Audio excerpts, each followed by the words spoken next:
Process जो finish हो चुका है, उसके बाद का चीज़ कंपैरेटिव एनालिसिस करेंगे हम लोग प्रोकैरियोटिक और यूकैरियोटिक को लेकर के, कि दोनों में कहाँ-कहाँ पे सिमिलरिटीज़ है, कहाँ-कहाँ पे डिफरेंसेस है with regard of translation process को लेकर के, राइट? इसके साथ-साथ में पूरा समरी भी करेंगे, क्या-क्या चीज़ें आपको मॉलिक्यूलर बायोलॉजी में पढ़ा दी गई और क्या-क्या चीज़ों पे आपको ज़्यादा से ज़्यादा फोकस करना रहेगा।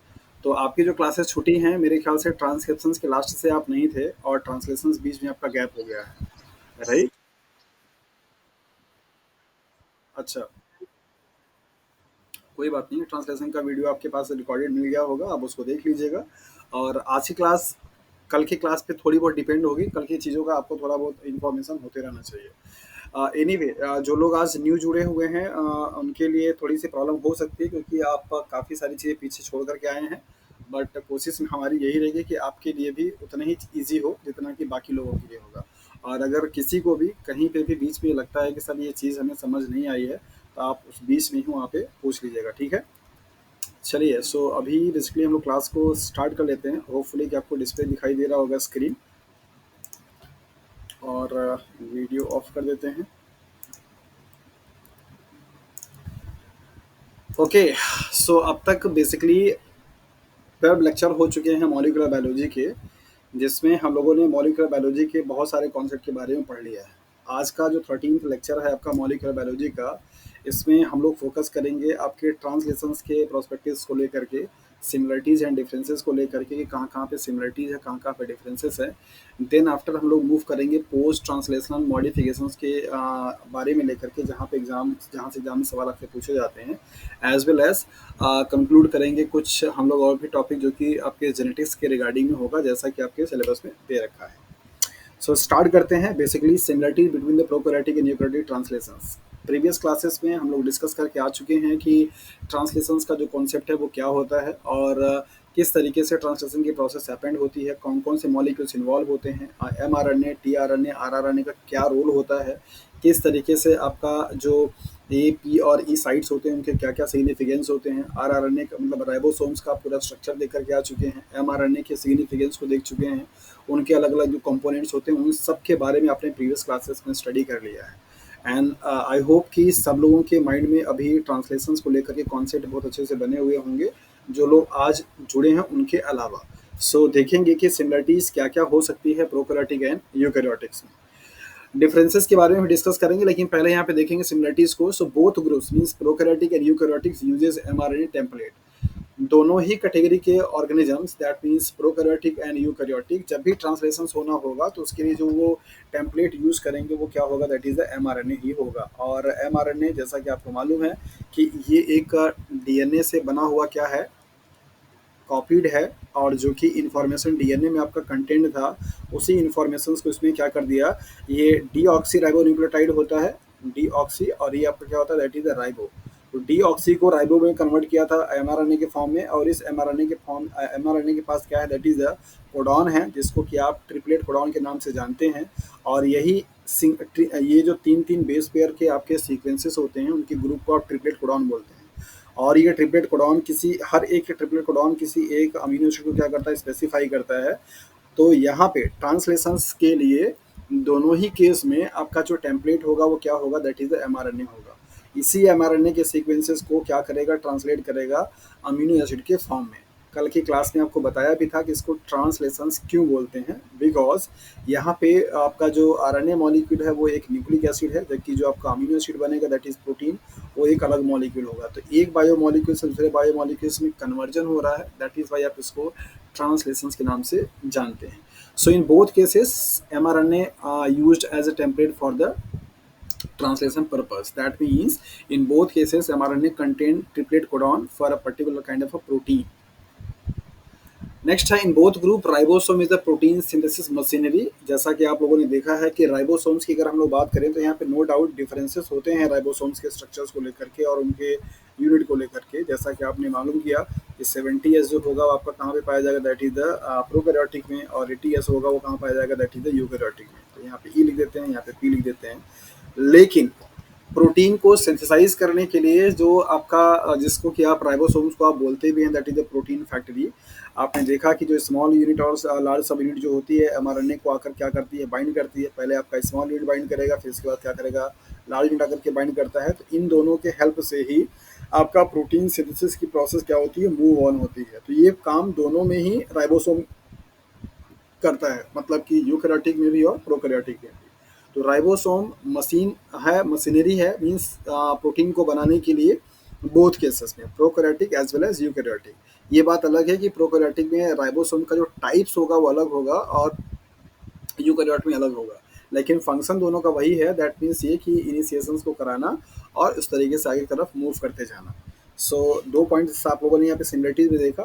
Third point is all 20 standard amino acids are the same in the both group. आपने जाना कि आपके सेल्स में जितने भी प्रोटीन्स बने हुए हैं वो अल्टीमेटली 20 स्टैंडर्ड अमीनो एसिड से मिलकर के बने हुए हैं। ये डेटा पहले का है, दैट मीन्स जो आपके बुक्स में आता है।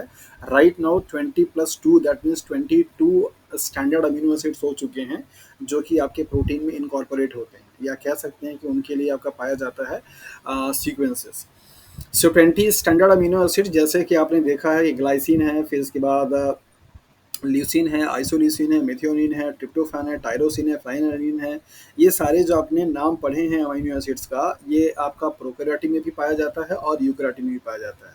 ऐसा नहीं है कि प्रोकैरियोटिक के लिए अमीनो एसिड्स अलग हैं और यूकैरियोट्स के लिए अलग होता है। So all the 20 standard amino acids are the same in the both group, that is prokaryotic and eukaryotic. There is no chemically and structural differences in the amino acid structures in prokaryotic and eukaryotic. So दोनों के structures में कोई differences नहीं है, दोनों के nomenclature में कोई differences नहीं है, दोनों के number में कोई differences नहीं है। यहाँ पे भी आपका number of amino acid कितनी है, 20 है prokaryotic में, और as well as eukaryotic में भी number of amino acid कितनी है, 20 है।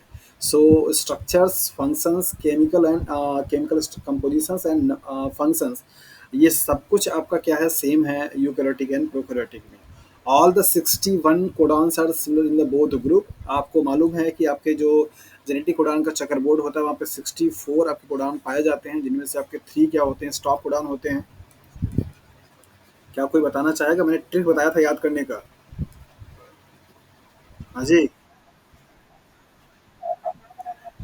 Very good. युगा, युग, युवा, ठीक है। यूजीए, यूएजी, यूए, ये आपके क्या है, स्टॉप कोडॉन है। जहाँ कहीं पे भी ये सीक्वेंस आएगी प्रोटीन का ट्रांसलेशन होना बंद हो जाएगा। सो युगा, युग एंड युवा, ये स्टॉप कोडॉन है। सो रिमेनिंग आपके क्या बचते हैं, दैट इज 61 कोडॉन। और ये 61 जो कोडॉन होते हैं आपके प्रोटीन्स के, मतलब कि अमीनो एसिड को कोड करने वाले ट्रिपलेट कोडॉन माने जाते हैं। तो ये 61 आपका प्रोकैरियोटिक में भी है और यही 61 आपका क्या है, यूकैरियोटिक में भी है। यही सीक्वेंस स्टॉप कोडॉन आपका क्या है, प्रोकैरियोट में भी है। यही सीक्वेंस स्टॉप कोडॉन आपका यूकैरियोटिक में भी है। मेथियोनिन के लिए दैट मीन्स ईयूजी, जो कि आप इनिशिएशन कोडॉन या स्टार्ट कोडॉन के नाम से जानते हैं, ये आपका बोथ दोनों के ही केस में पाया जाता है, प्रोकैरियोटिक और यूकैरियोटिक के केसेस में। नेक्स्ट पॉइंट है, in both group protein synthesis occur in cytoplasm. ये आपने स्ट्रक्चर में देखा है कि बेसिकली यूकैरियोटिक जो सेल्स होती हैं उनमें आपका न्यूक्लियस भी पाया जाता है, जबकि प्रोकैरियोटिक सेल्स में कोई भी न्यूक्लियस नहीं होता है। इनका डीएनए इस तरीके से साइटोप्लाज्म में क्या होता है, मूव करता रहता है। रिमेनिंग बाकी जो प्रोसेस आप पढ़ करके आए हैं, that is the transcription and replication, ये सब कहाँ पे होगा, दैट इज द न्यूक्लियस में। बट आपका जो प्रोटीन सिंथेसिस की प्रोसेस होती है दोनों ही केस में कहाँ पे होगा, दैट इज द साइटोप्लाज्म में। तो cytoplasm is the site for the protein synthesis in both cases, that is prokaryotic and eukaryotic. यहाँ पे कोई भी उनके लोकेशंस में डिफरेंसेस नहीं है।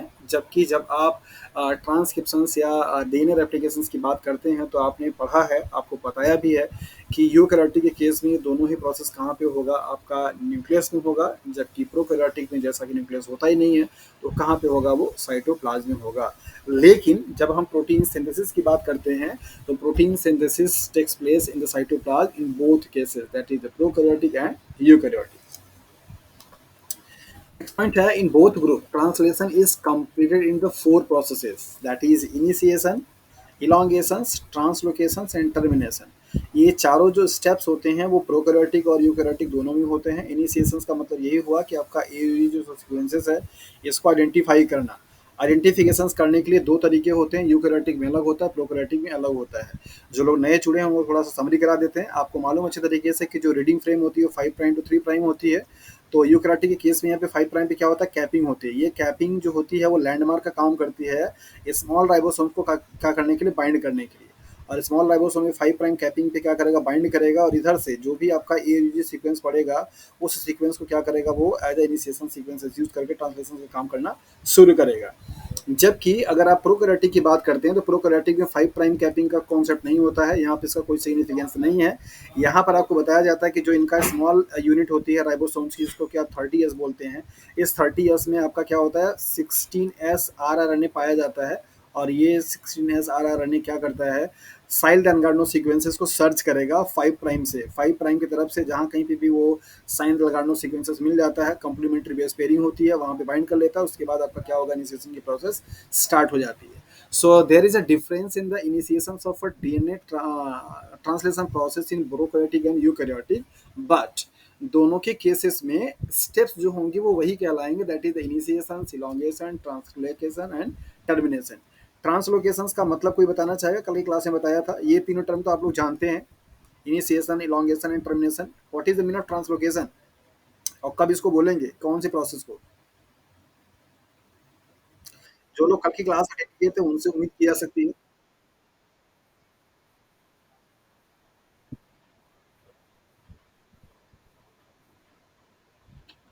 अरे पागल, इलोंगेशन की बात हो रही है, आरएनए पॉलीमरेज मतलब ट्रांसलेशन की बात हो रही है। ट्रांसलेशन के प्रोसेस में आरएनए पॉलीमरेज का क्या काम।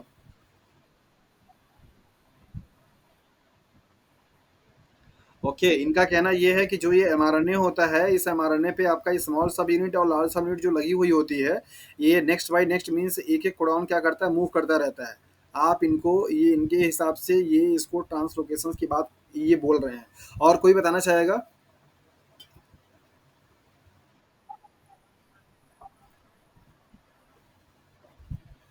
वेरी गुड, यहाँ पे इन्होंने बताया कि 3 साइट्स होते हैं EPA। फर्स्ट वाला जो टीआरएनए होगा आपका यहाँ पे बाइंड करता है, बाकी अपकमिंग आपके कहाँ बाइंड करते हैं, यहाँ पे बाइंड करते हैं। इनका कहना ये है कि जो भी आपका पूरा ये साइट जो पाई जा रही हैं, पी वाले का कहाँ पे जाए, ई वाले पे जाए, ए वाले का कहाँ पे जाए, पी वाले पे जाए, और ए वाला फिर से क्या हो जाए, खाली हो जाए। आप दोनों लोगों ने बात वही बोली है, जो भी अमित बोल रहा था वही सतीश ने भी बोला है। वेरी गुड, और कोई।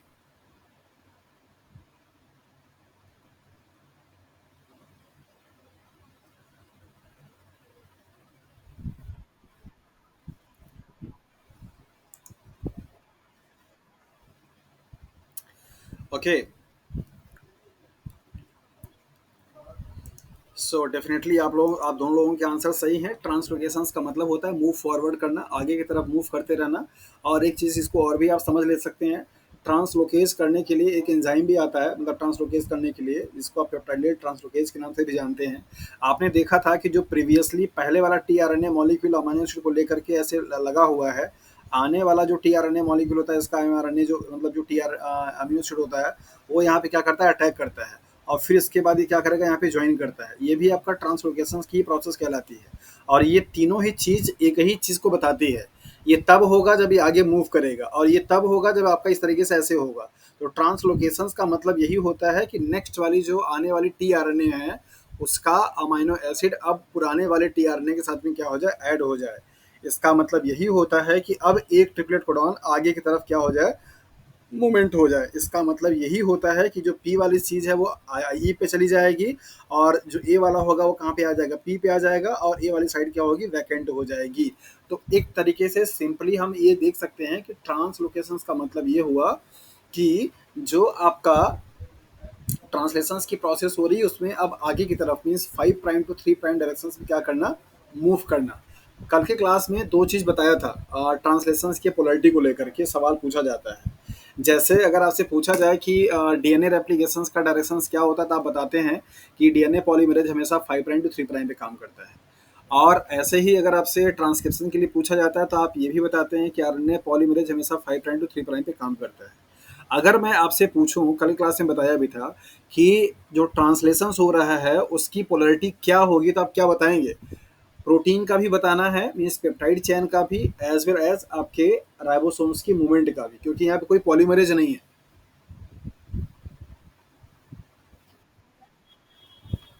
N to C, very good. Protein का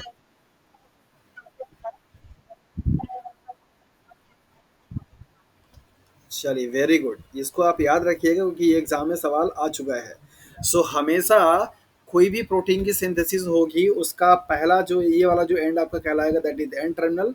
और यहाँ पे हमेशा जो नंबर ऑफ मतलब जो अमीनो एसिड होगा वो क्या होगा, मेथियोनिन ही होगा। इस चीज़ को आप याद रखिएगा। और हमेशा राइबोसोम आपका मूव किस में करेगा, 5 प्राइम टू 3 प्राइम डायरेक्शंस में मूव करेगा। ये भी आपका एक सिमिलरिटीज में ही आता है, चाहे यूकैरियोटिक हो चाहे प्रोकैरियोटिक हो। पहला जो आपका अमीनो एसिड बनेगा किसी भी प्रोटीन का या किसी भी पेप्टाइड का वो क्या होगा, मेथियोनिन होगा।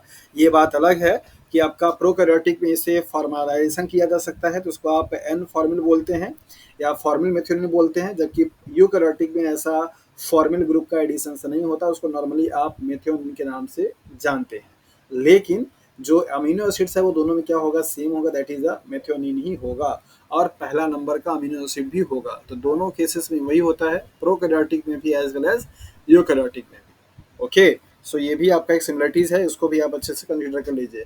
The process of peptide bond formation is similar in both cases, that is the prokaryotic and eukaryotic. Peptide bond के फॉर्मेशन से कल मैंने एक सवाल आप लोगों के लिए छोड़ा था और उसका मैं आंसर आप लोगों से जानना चाह रहा हूँ। पहले तो मैंने एक कल बताया था कि पेप्टाइड बॉन्ड फॉर्मेशन की एनर्जी कॉस्ट कितनी होती है। सो आंसर क्या निकल कर के आया था, हाउ मेनी एनर्जी, हाँ, how many ATP molecules are required to form a single polypeptide peptide bond।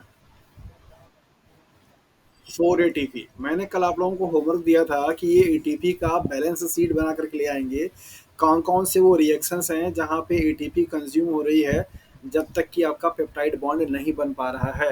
Peptide bond कहाँ बनेगा, इलॉन्गेशन की प्रोसेस में। इलॉन्गेशन का मतलब ये हुआ कि जो आपका एक टीआरएनए है दूसरे बार टीआरएनए जब आपका आ रहा है तो उसके साथ में वहाँ पे पेप्टाइड बॉन्ड बन रहा है। तो क्या आप में से कोई इस बात का पता करके रखा हुआ है कि पेप्टाइड बॉन्ड बनाने के जो 4 एटीपी आपकी कंज्यूम हुई है वो कौन कौन से स्टेप्स में कंज्यूम हो रही है, कोई बता पाएगा?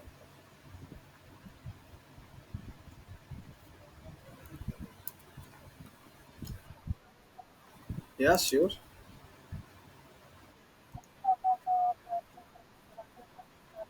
Very good. Got it.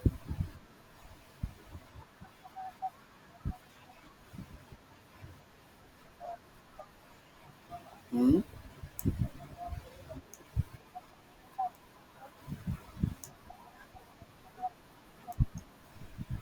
Very good. और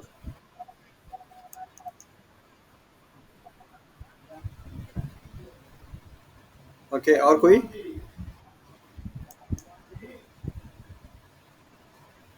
हाँ बताइए, और कोई बताना चाह रहा है? ट्रांसलोकेशन में क्या?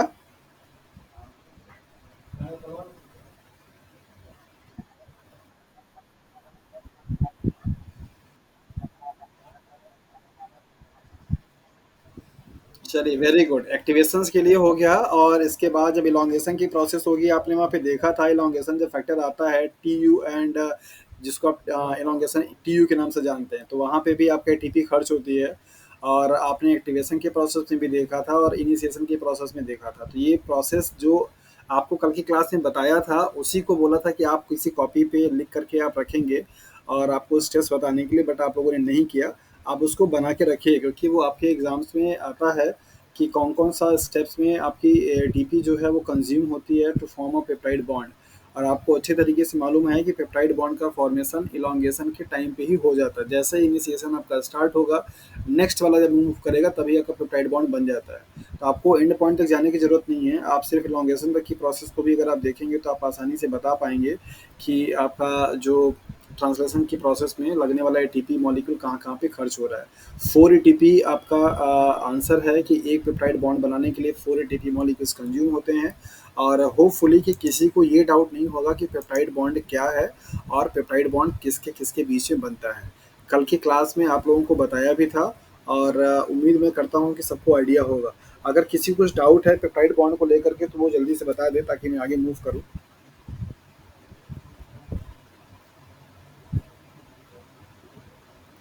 चलिए, मतलब किसी को कुछ डाउट नहीं है, पेप्टाइड बॉन्ड के बारे में सबको कन्फर्मेशन है। अच्छा, अगर मैं आप लोगों से पूछेंगे पेप्टाइड बॉन्ड सिंगल बॉन्ड है या डबल बॉन्ड तो क्या बताएंगे?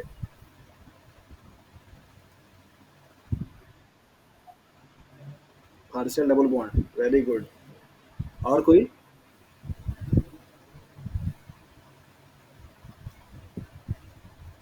चलिए, पेप्टाइड बॉन्ड पे बहुत अच्छे से क्लास चलेगी आपकी, बायोकेमिस्ट्री शुरू होगा तो, बट अभी यहाँ पे हमारा आगे का मोटिव है तो हम लोग यहाँ पे इसको स्किप करते हैं और आगे की तरफ मूव करते हैं। In both group T R N A pickup and bring correct amino acid.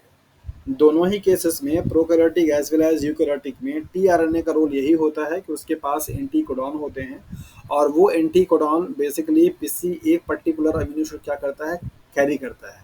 So tRNA molecules का ये काम होता है कि जो भी आपके कोडॉन है मीन्स एमआरएनए में, उसके अकॉर्डिंगली एक करेक्ट अमीनो एसिड क्या करेगा, वो कैरी करेगा और उसके बाद वहाँ पे लाकर क्या करेगा, उसको देगा, ताकि कि कंटिन्यूसली आपका अमीनो एसिड उस पर जुड़ता रहे। सो ये काम दोनों ही केसेस में करता है tRNA molecule, means prokaryotic as well as eukaryotic. In both group stop codons are similar, that is युवा युग एंड युगा। दोनों ही केसेस में आपके स्टॉप कोडॉन जो होते हैं वो सिमिलर होते हैं। प्रीवियसली मैंने आप लोगों की इन्फॉर्मेशन दे दिया था। In both protein undergoes post translational modification, this is one of the very important topic for exam point of view. ये वाले टॉपिक से आपका सवाल बहुत पूछा जाता है, और ख़ास करके CSIR में, जहाँ पे आपके मॉडिफिकेशंस के टाइप्स पूछे जाते हैं, जैसे एस्टाइलेशन पूछा जाएगा, फॉस्फोराइलेशन पूछा जाएगा, ग्लाइकोसाइलेशन पूछा जाएगा, राइट, नाइट्रेशन पूछा जाएगा, और कहाँ पे होगा, किसका होगा, ये सब कुछ आपसे एग्जाम में डिमांड की जाती है। So these are the similarities between the prokaryotic and eukaryotic translation process. Hopefully कि now you are able to summarise the process of translations. आप बता पा रहे होंगे कि कैसे दोनों में क्या है, सिमिलरिटीज है। We will move to the difference between the prokaryotic and eukaryotic translations. Next हम लोग देखेंगे कि आपका ट्रांसलेशंस की प्रोसेस के रेफरेंस में prokaryotic as well as eukaryotes में क्या क्या डिफरेंसेस है। सो नंबर पहला है, translations in prokaryotic is continuous and in eukaryote it is a synchronous.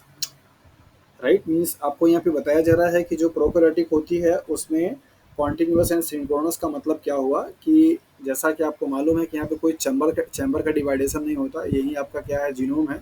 तो यहाँ पे आपका ट्रांसक्रिप्शंस की प्रोसेस होती रहेगी, मतलब कि ये डीएनए से आपका क्या होगा, एमआरएनए मॉलिक्यूल बनता रहेगा, और जैसे आपका एमआरएनए मॉलिक्यूल बनेगा, इस पे आपकी प्रोटीन की सिंथेसिस भी क्या होगी, होती रहती है। तो दैट इज वाई यहाँ पे लिखा गया है continuous and synchronous. Means prokaryotic के केसेस में जो आपका ट्रांसलेशंस की प्रोसेस होती है वो एक कॉन्टिन्यूअस प्रोसेस में आती है, मतलब कि ट्रांसक्रिप्शंस की प्रोसेस और ट्रांसलेशंस की प्रोसेस में कोई टाइम गैप नहीं होता है। आपका ट्रांसक्रिप्शंस कंप्लीट नहीं हुआ रहेगा, उसके पहले ही आपका ट्रांसलेशन की प्रोसेस क्या होगी, होना स्टार्ट हो जाती है। मत जिसको कि मैंने स्टार्टिंग ही आपको टर्म दिया था, कोड ट्रांसलेशंस के नाम से जाना जाता है यहाँ पे, क्योंकि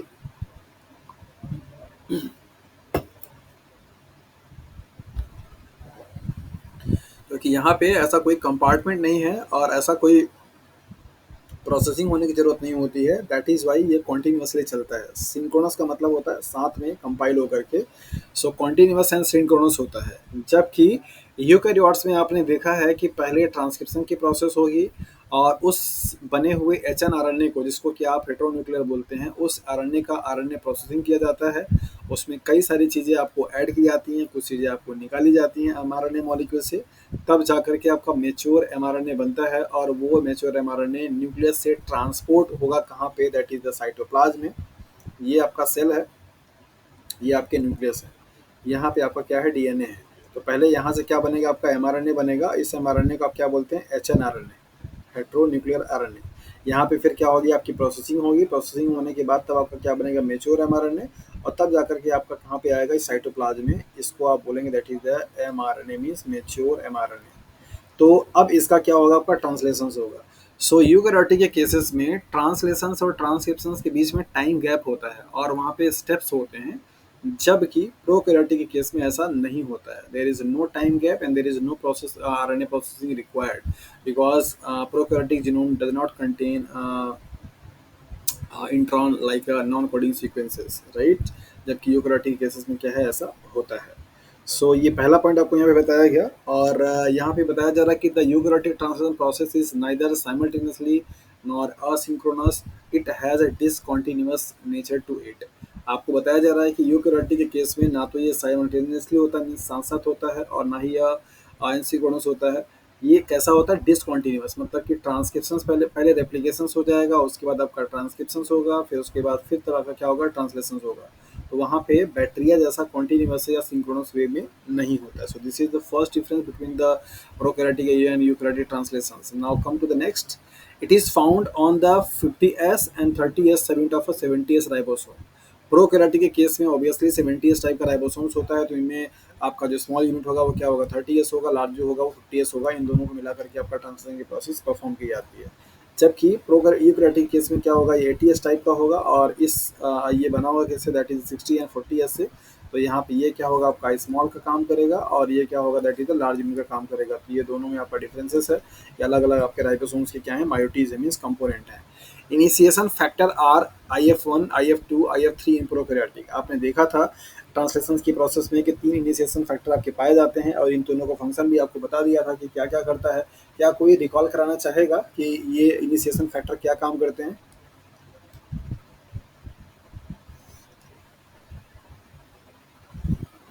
हाँ जी।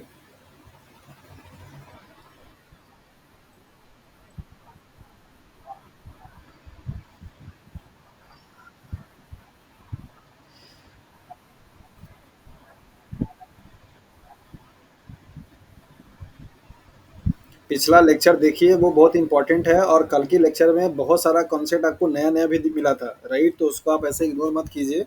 ये फैक्टर्स का रोल आपसे पूछा जाता है, एग्जाम में डिमांड की जाती है आपसे कि आपको पता होना चाहिए कि फैक्टर्स का क्या काम होता है। IF1 का मीन्स इलोंगेशन फैक्टर 1 का क्या काम होगा, या आपसे ऐसे पूछेगा कि स्मॉल सब यूनिट को लार्ज सब यूनिट से प्री मेच्योरली बाइंड करने से प्रिवेंट कौन करेगा। या आपसे ये पूछा जाएगा कि अपकमिंग टीआरएनए, मतलब फर्स्ट टीआरएनए को ए साइट से पे न अटैच हो जाए, ऐसा करने के लिए कौन सा आपका इनिशिएशन फैक्टर काम करेगा। तो इस तरीके से चीज़ें आपसे पूछी जाती हैं, तो आप इनको थोड़ा सा, जो वीडियोस मैंने कल आपको दिया है उसमें बहुत ज़्यादा टॉपिक कवर हो गया है, तो आप उनको ज़रूर से ज़रूर 1 से 2 बार देखें।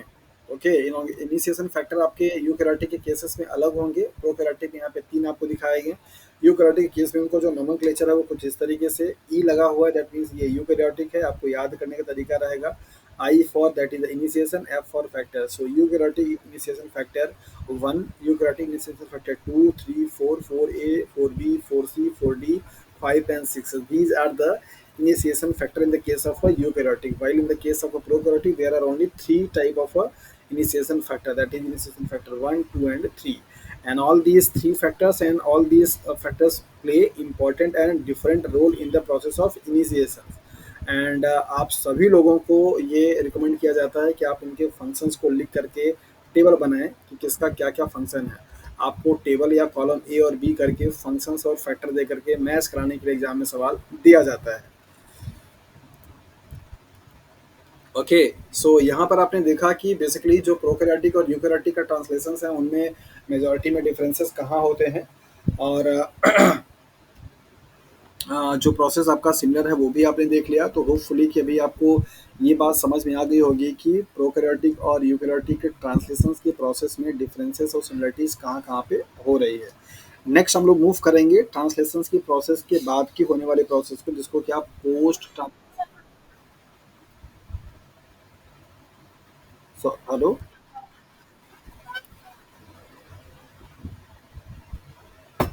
आपकी आवाज़ कट रही है, जो भी कोई बोल रहा है।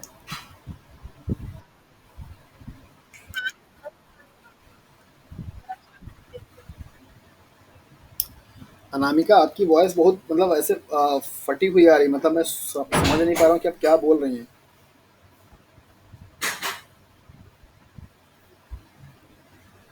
अगर किसी और को समझ आया। एलोंगेशन फैक्टर क्या?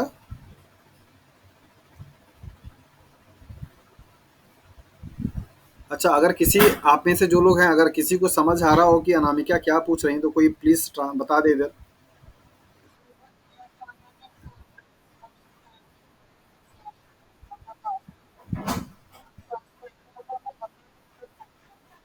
Okay, okay, okay, okay.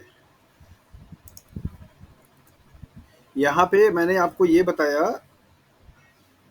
आप शायद मेरे ख्याल से इसकी बात कर रहे हैं ना? Okay, E stand for eukaryote, I stand for initiation, F stand for factor. So ये आपको प्रोकैरियोटिक और यूकैरियोटिक में डिफरेंस करने के लिए दिया जाता है। प्रोकैरियोटिक में सिर्फ डायरेक्टली आप आई एफ लिखते हैं, that is initiation factor. Eukaryotic में आप इसको ई आई एफ लिखते हैं, यूकैरियोटिक इनिशिएशन फैक्टर। क्लियर है?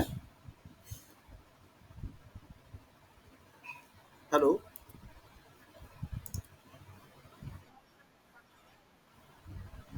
अच्छा, ओके। या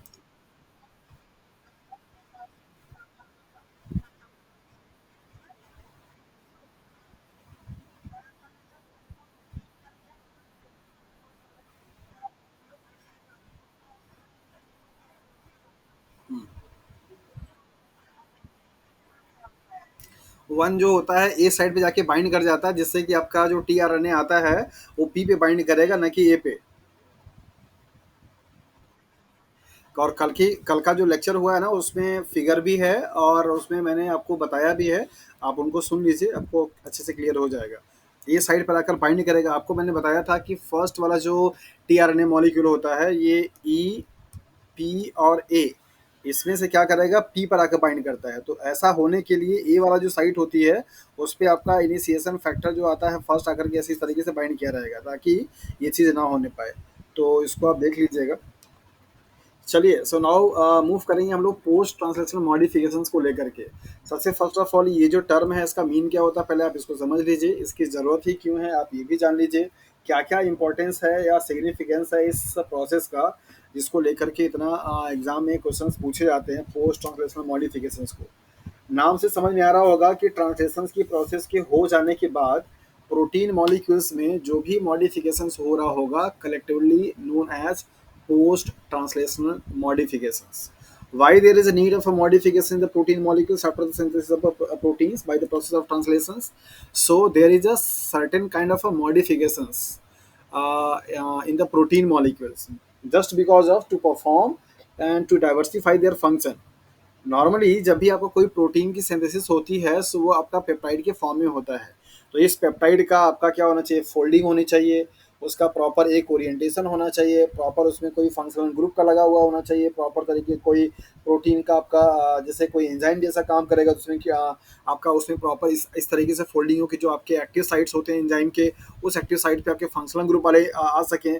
इस तरीके का चीज़ों की ज़रूरत होती है। सो प्रोटीन्स को डाइवर्सिफाई बनाने के लिए, प्रोटियोलाइटिक क्लीवेज पैटर्न में बनाने के लिए, फंक्शंस का डाइवर्सिफिकेशन होने के लिए यहाँ पे ज़रूरत होती है मॉडिफिकेशंस की, जिनको कि आप कलेक्टिवली ब्रॉडर सेंस में पोस्ट ट्रांसलेशनल मॉडिफिकेशंस के नाम से जानते हैं।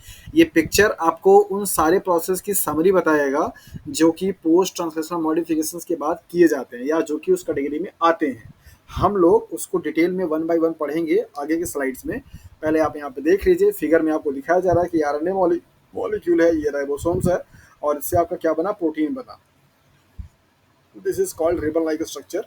सो ये आपका प्रोटीन मॉलिक्यूल है। इस प्रोटीन मॉलिक्यूल में क्या होगा, फर्स्ट ऑफ ऑल यहाँ पे दिया गया है, that is the phosphorylation. Means किसी भी प्रोटीन के एक पर्टिकुलर अमीनो एसिड्स पे क्या हो रहा है, आपका फॉस्फेट ग्रुप का क्या हो रहा है, एडिशन हो रहा है। वो कौन सा अमीनो एसिड होगा, उसका नाम आपसे एग्जाम में पूछा जाता है। तो यहाँ पे लिखा हुआ है, add a phosphate to serine, threonine और टायरोसिन। सेरीन, थ्रियोनिन और टायरोसिन, ये तीन आपके अमीनो एसिड्स हैं जिनमें आपका फॉस्फोराइलेशन होता है, मतलब कि पी ग्रुप क्या होगा, यहाँ पे एडिशन होगा। अब आपके मन में ये सवाल आएगा कि फॉस्फोराइलेशन प्रोसेस करने की क्या ज़रूरत है, तो इसको हम लोग अभी थोड़ा आगे पढ़ेंगे। लेकिन अभी आप इसको जान लीजिए कि फॉस्फोराइलेशन एक प्रोसेस है जो कि मॉडिफिकेशन में आता है। नेक्स्ट है आपका ग्लाइकोसाइलेशन। क्या?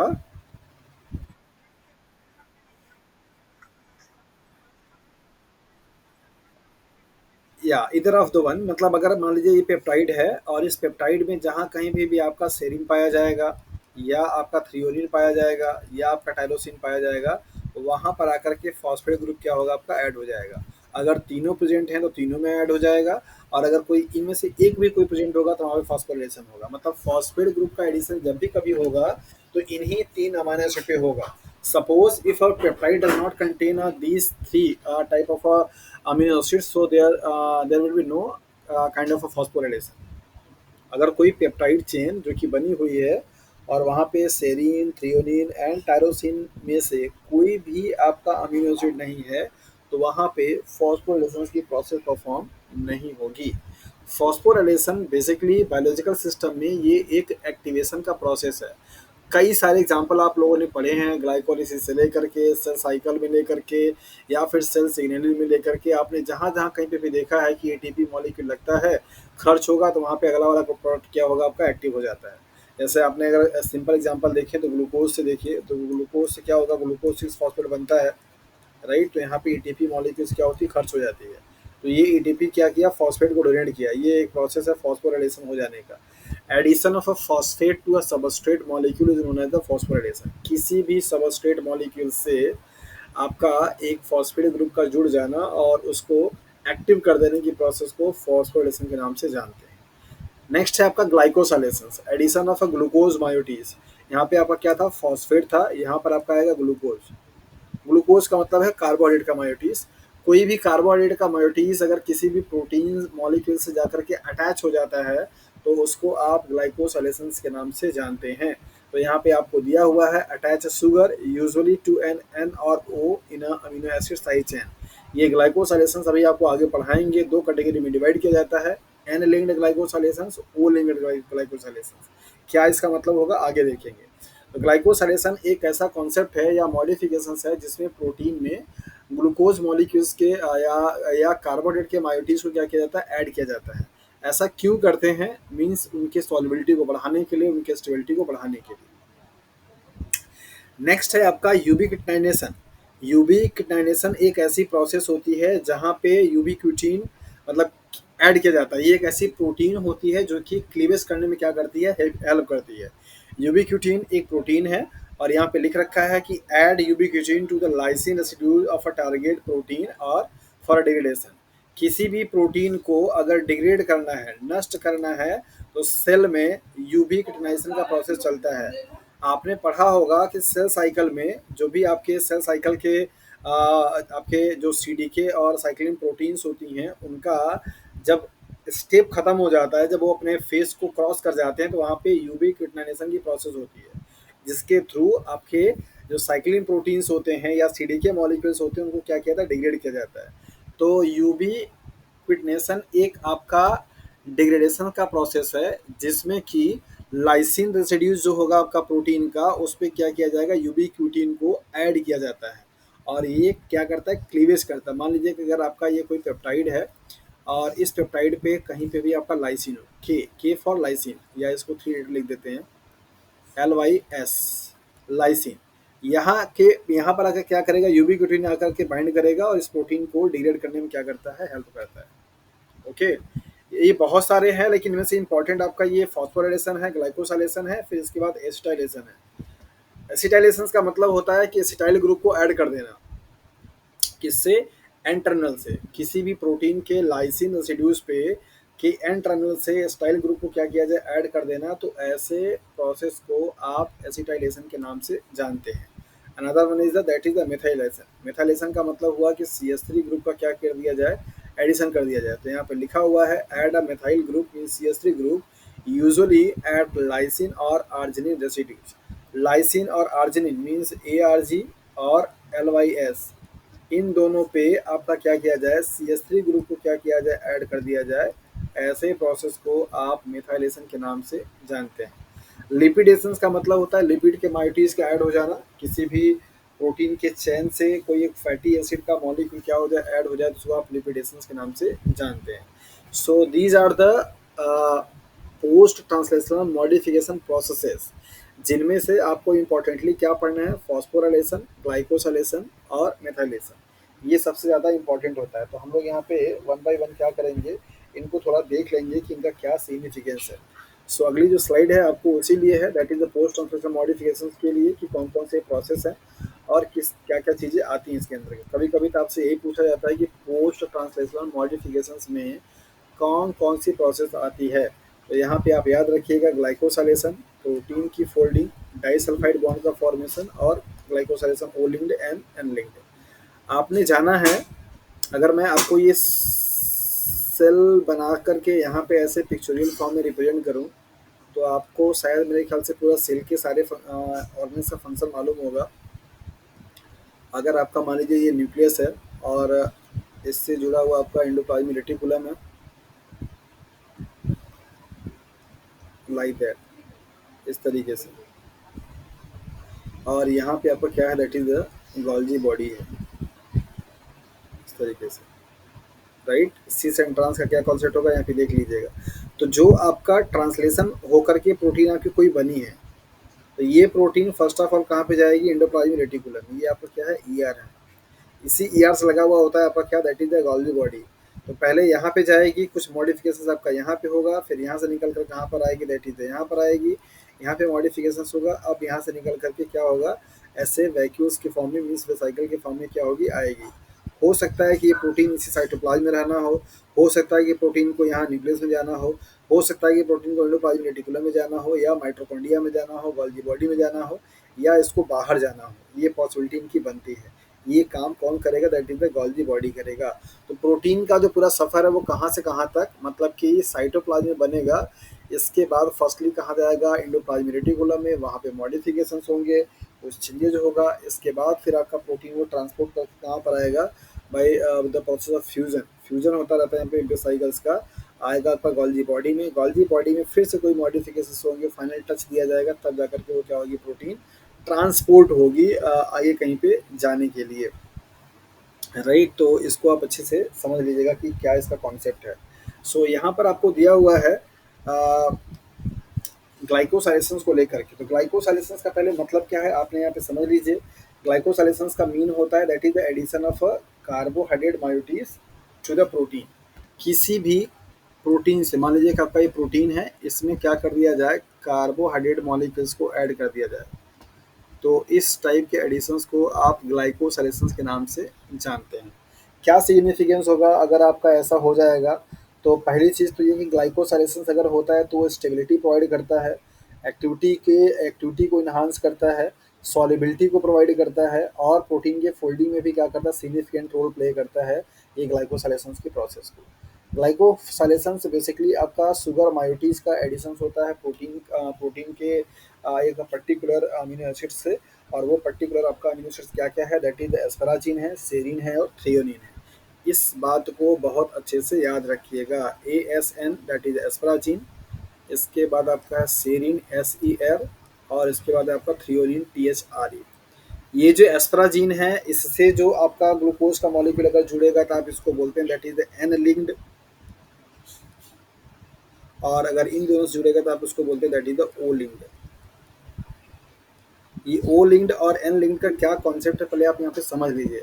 अगर सपोज कि आप एस्पराजिन का स्ट्रक्चर अगर आप देखते हैं, तो आपको क्या देखिएगा कि नॉर्मली जो अमीनो एसिड्स आपके होते हैं उनमें आपको इस तरीके से दिखाया जाता है, दैट मीन्स NH2 होगा, यहाँ पे आपके कार्बोक्सिलिक ग्रुप होंगे, यहाँ पे क्या होगा, आपका H होगा, यहाँ पे आपके कुछ R ग्रुप होते हैं।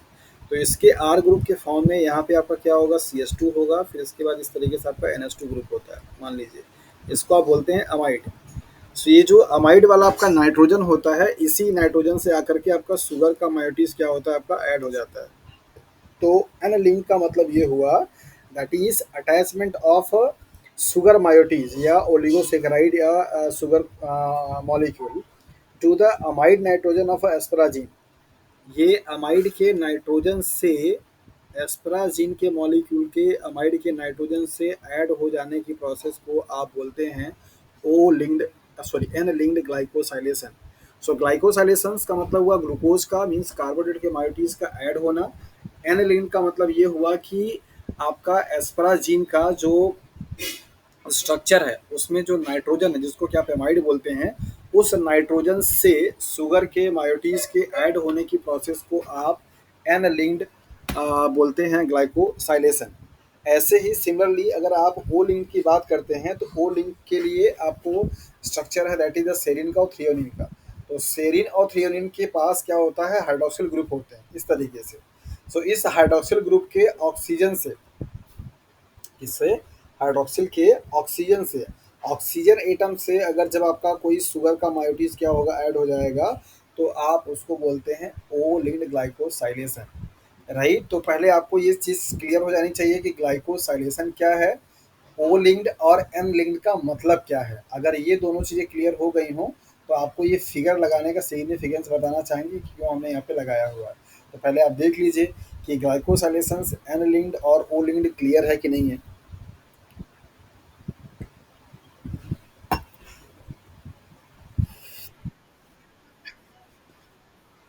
चलिए, और कोई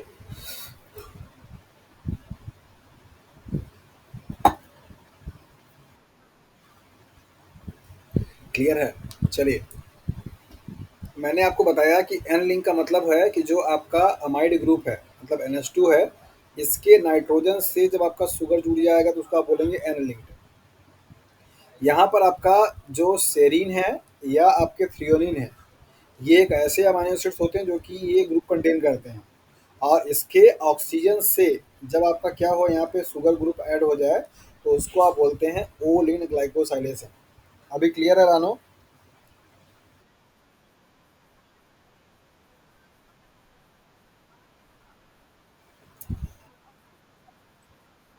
डेफिनेटली, मतलब कि ओ लिंक का मतलब ही यही होता है कि ऑक्सीजन ग्रुप से कार्बोहाइड्रेट के माइटीज का ऐड होना। तो जितने भी आपके 20 अमाइनो एसिड्स पाए जाते हैं, उनमें से सिर्फ दो आपके ऐसे हैं, दैट इज द सेरीन और थ्रियोनिन, जिनका कि ओ लिंक्ड ग्लाइकोसाइलेशन किया जा सकता है। आपसे CSIR के एग्जाम में बड़े फ्रिक्वेंटली ये पूछा जाता है कि ओ लिंक्ड और एन लिंक्ड ग्लाइकोसाइलेशन कौन से अमाइनो एसिड का होगा। तो आप याद रखिएगा, एन लिंक्ड के लिए एस्पराजीन, नाम में भी आ रहा है आपका, लास्ट में एन आता है एस्पराजीन के, और यहाँ पे भी एन आ रहा है। और इसके बाद आपका ओ लिंक्ड है, दैट इज द सेरिन और थ्रियोनिन। तो ये तीन अमाइनो एसिड्स हैं जो कि ग्लाइकोसाइलेशंस में क्या करते हैं, इंपॉर्टेंट रोल प्ले करते हैं। जो बच्चे CSIR के लिए जुड़े हैं वो थोड़ा इस बात को फोकस कर लेंगे, और इनसे पूछा जाता है क्या क्या सवाल, यहाँ पे आप ध्यान दीजिए। पूछा जाता है कि एनलीन ग्लाइकोसाइलेशंस कौन से ऑर्गेनेल में होता है, कौन से अमाइनो एसिड्स पे होता है, किस लिए होता है, और क्या सिग्निफिकेंस होता है। ये चार सवाल का जवाब आपको अच्छी तरीके से पता होना चाहिए। सो अभी शायद मेरे ख्याल से आप चारों सवाल के जवाब आप नहीं दे पाएंगे, लेकिन थोड़ी देर के बाद आप उस कंडीशन में आ जाएंगे कि आप इन चारों क्वेश्चंस का आंसर दे पाएंगे। तो आपने यहाँ पे देखा कि एन लिंक्ड ग्लाइकोसाइलेशन किसके लिए होगा भैया, दैट इज द एस्पराजीन के लिए। एस्पराजीन को हम ASM के नाम से लिखते हैं, तो इसके मैंने यहाँ पे लिख दिया है। ग्लाइकोसाइलेशन क्यों होगा, उसके पीछे रीजन आपको बता दिया कि प्रोटीन के फोल्डिंग करने के लिए, उसके सॉल्युबिलिटी को बढ़ाने के लिए, उसके स्टेबिलिटी को बढ़ाने के लिए, राइट, और इन चीज़ों को करने के लिए ग्लाइकोसाइलेशन की प्रोसेस की जाती है। अगला सवाल आता है कि ये ग्लाइकोसाइलेशन जो एन लिंक्ड है वो कहाँ पे किया जाएगा। तो यहाँ पर आपके पास दो स्ट्रक्चर दिखाई दे रहा है, जिसको आप बोलते हैं इंडोप्लाज्मिक रेटिकुलम, और ये आपको क्या है, that is the Golgi body. N linked जो ग्लाइकोसाइलेशन होगा वो कहाँ पे होगा भैया, इंडोप्लाज्मिक रेटिकुलम में होगा। कहाँ पे होगा, इंडोप्लाज्मिक रेटिकुलम। ओ लिंक्ड जो होगा किसका होगा, दैट इज द सेरिन का होगा और थ्रियोनिन का होगा। और ये होगा कहाँ पे, that is the Golgi body में। क्यों? हाँ बिल्कुल, अरे आपने एंटीबॉडी एंटीबॉडी पढ़ा है ना? एंटीबॉडी का स्ट्रक्चर पढ़ाया आप लोगों को, सब लोगों ने पढ़ा और देखा भी है। तो एंटीबॉडी जो होती है वो क्या है, ग्लाइकोप्रोटीन होती है ना? ग्लाइकोप्रोटीन का मतलब क्या, ग्लूकोज प्लस प्रोटीन मिलके बनाते हैं, यहाँ पे ग्लाइकोसाइलेशन होता है। और आपको बताया जाता है कि ये एंटीबॉडी में ग्लाइकोसाइलेशन का सिग्निफिकेंस है। ये एंटीबॉडी को सॉल्युबल बनाता है आपके ब्लड में, आपके प्लाज्मा में। इस एंटीबॉडी की सॉल्युबिलिटी को बनाए रखने के लिए या सॉल्युबल बनाने के लिए ग्लाइकोसाइलेशन का होना मस्ट है। दैट इज वाई आप जब भी एंटीबॉडी को लिखते हैं तो क्या लिखते हैं, that is the glycoprotein. Antibody are the glycoprotein, मतलब ग्लूकोज प्लस प्रोटीन से मिलकर के बनने वाले मॉलिक्यूल को ग्लाइकोप्रोटीन के नाम से जानते हैं। सो सिग्निफिकेंस हो गया, क्यों होगा, एंड लिंक्ड किसका होगा, एस्पराजीन का होगा। कहाँ होगा, एंडोप्लाज्मिक रेटिकुलम में होगा, दिस वन। और ओ लिंक्ड किसका होगा, सेरिन या थ्रियोनिन का होगा। कहाँ पे होगा, गोल्गी बॉडी में होगा। क्यों होगा, ऑलरेडी पहले बता दिया। क्या होता है, addition of a sugar molecule. हाँ रानू बताइए क्या बोल रहे हैं।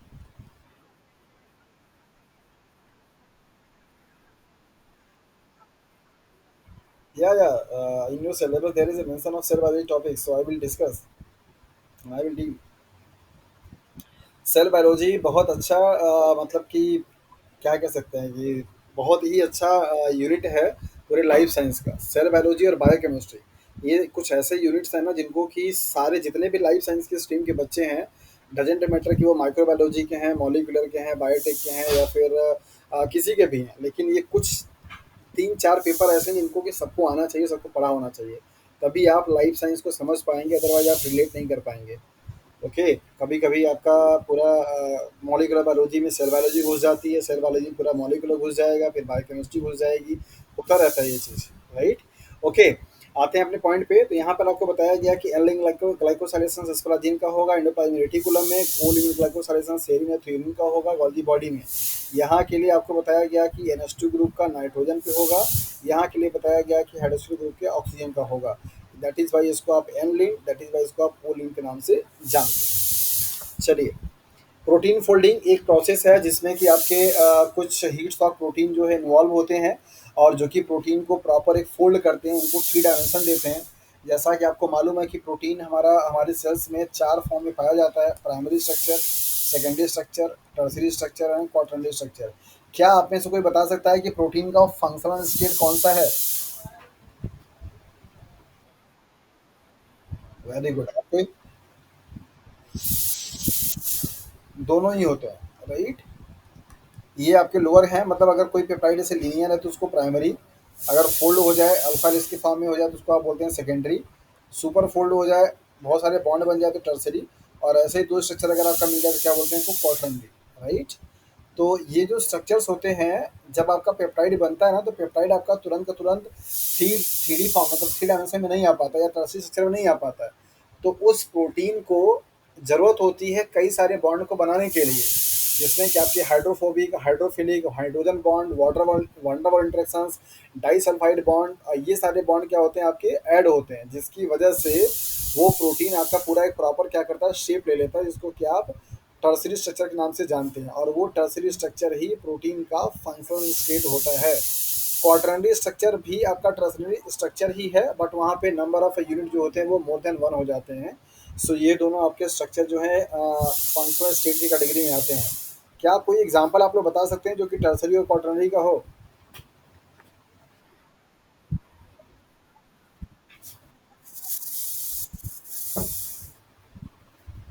हीमोग्लोबिन टर्सरी है कि क्वाटरनरी। Quaternary, very good.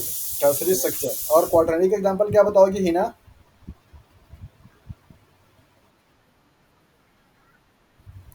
अच्छा, क्वाटरनरी का हीमोग्लोबिन, कोई टर्सरी का बताएगा।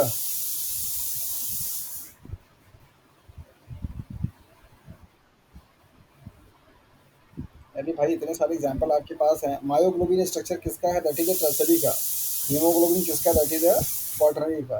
प्राइमरी का कोई बताए।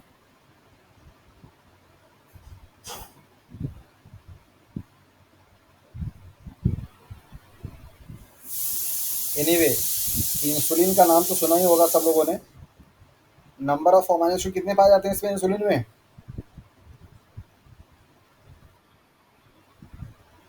अरे, दो पेप्टाइड से मिलकर के बनी हुई होती है भाई, ऐसे कैसे।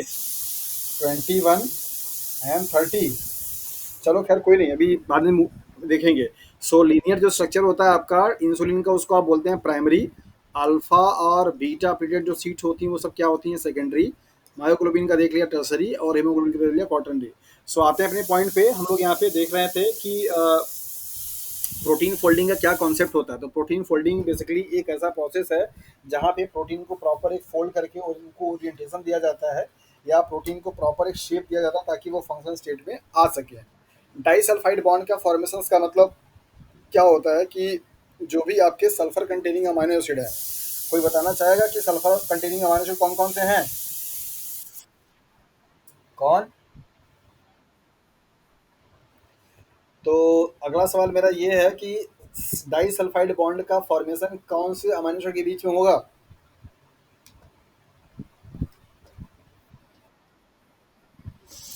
कभी देखा है मेथिओनिन को डाई सल्फाइड बॉन्ड बनाते हुए?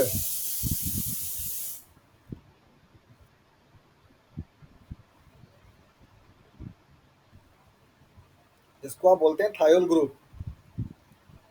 जब ये दोनों हाइड्रोजन आपके निकल जाएं और यहाँ पे सल्फर सल्फर का बॉन्ड बन जाए, इसी को आप बोलते हैं डाई सल्फाइड बॉन्ड, और इसको आप बोलते हैं थायोल ग्रुप। हाँ जी, सिस्टीन में ही होगा। दो सिस्टीन के मॉलिक्यूल्स के बीच में एक डाइसल्फाइड बॉन्ड बनेगा, और सिस्टीन ही आपका अमीनो एसिड है जो कि डाइसल्फाइड बॉन्ड बना सकेगा। आप सभी लोगों के लिए यहाँ पे क्वेश्चंस है। इन्होंने बताया, क्या बताया अमित अभी आपने सिस्टीन के अलावा? चलिए, इनके इस क्वेश्चंस को आप सब लोग सॉल्व करेंगे, कल की क्लास में बताएंगे। Methionine also contains sulphur, why it does not form disulphide bond?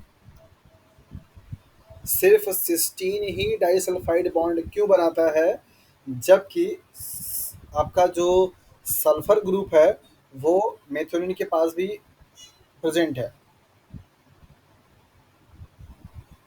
Okay, so post translation modifications में आपने टॉपिक जो देख लिया, that is the glycosylation, protein folding, disulphide bond का फॉर्मेशन, ओ लिंक ग्लाइकोसाइलेशन, ये सब कुछ आपने देखा और जाना कि ये प्रोसेस होते हैं आपके प्रोटीन के बनने के बाद में होने वाले, जिसको क्या पोस्ट ट्रांसलेशन मॉडिफिकेशंस के नाम से जानते हैं। यहाँ पे अब आपका मॉलिक्यूलर बायोलॉजी का जो कॉन्सेप्ट था, that is the transcription prokaryotic and eukaryotic का, ट्रांसलेशन और रेप्लिकेशन प्रोकैरियोटिक एंड यूकैरियोटिक का, जीन एक्सप्रेशंस के रेगुलेशंस का जिसमें कि आपने ओपेरॉन पढ़ा, वो सारा का सारा जो टॉपिक था, और ट्रांसलेशंस की प्रोसेस, पोस्ट ट्रांसलेशन की प्रोसेस, ये आपका पूरा फिनिश हो गया।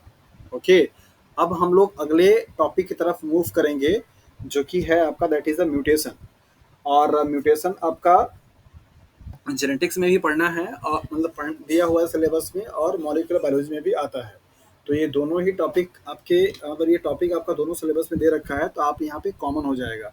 सो म्यूटेशंस के बारे में जो बेसिक आइडिया है वो आपके दिमाग में यही होगा अब तक बना हुआ, कि किसी भी इंडिविजुअल्स के जीनोम में सडनली कोई अगर अल्ट्रेशन आ जाता है जो कि फंक्शनल प्रोटीन्स को नॉन फंक्शनल में कन्वर्ट कर दे, उस प्रोसेस को आप म्यूटेशंस के नाम से जानते हैं।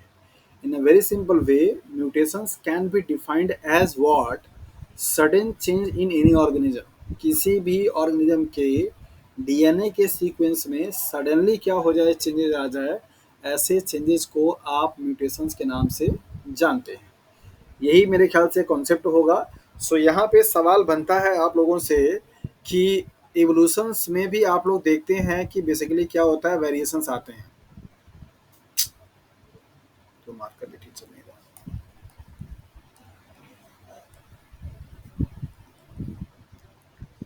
इवोल्यूशन के पीछे का कॉजेज क्या है, दैट इज द वेरिएशन। और ये वेरिएशंस क्यों होता है, that is the meiosis, cell division. और इसमें क्या हो रहा है, क्रॉसिंग ओवर।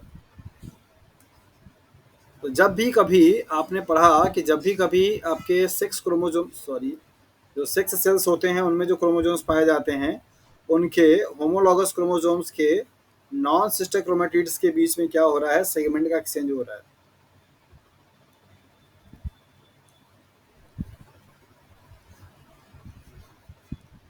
ये होमोलॉगस क्रोमोजोम हो गए, ये इनका सिस्टर क्रोमेटिड्स हो गया, ये इनके क्या हो जाएंगे, नॉन सिस्टर क्रोमेटिड्स हो जाएंगे। सो नॉन सिस्टर क्रोमेटिड्स के बीच में ये जो सेगमेंट का आपका यहाँ पे ट्रांसफॉर्मेशन मतलब एक्सचेंज हो रहा है, इसको आप बोलते हैं क्रॉसिंग ओवर।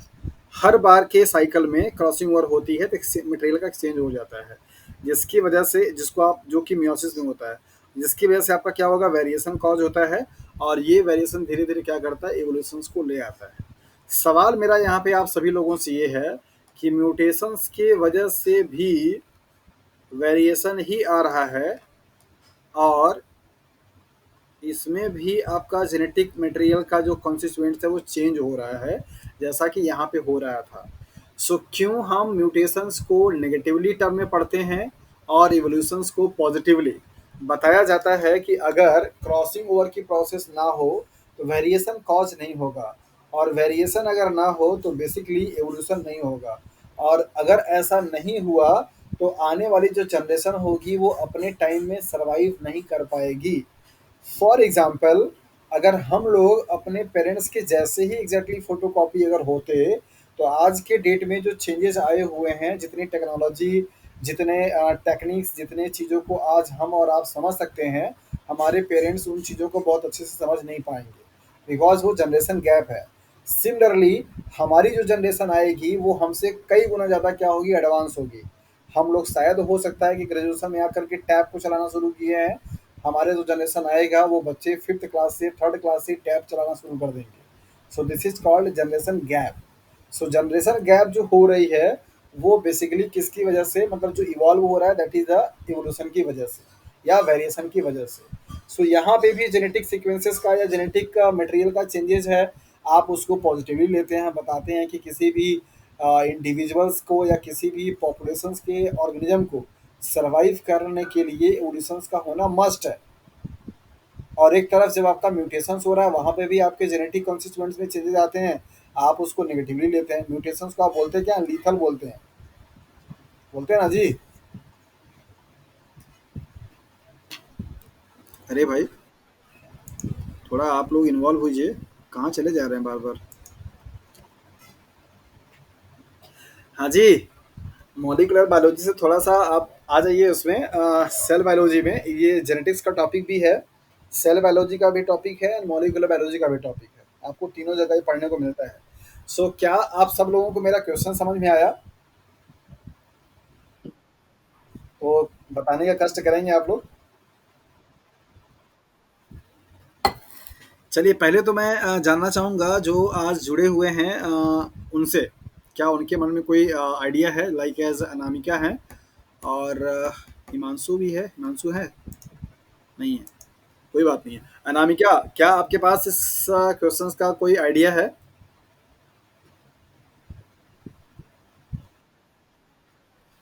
अच्छा ठीक है, अभी तब फिर आप अभी रुके रहिए।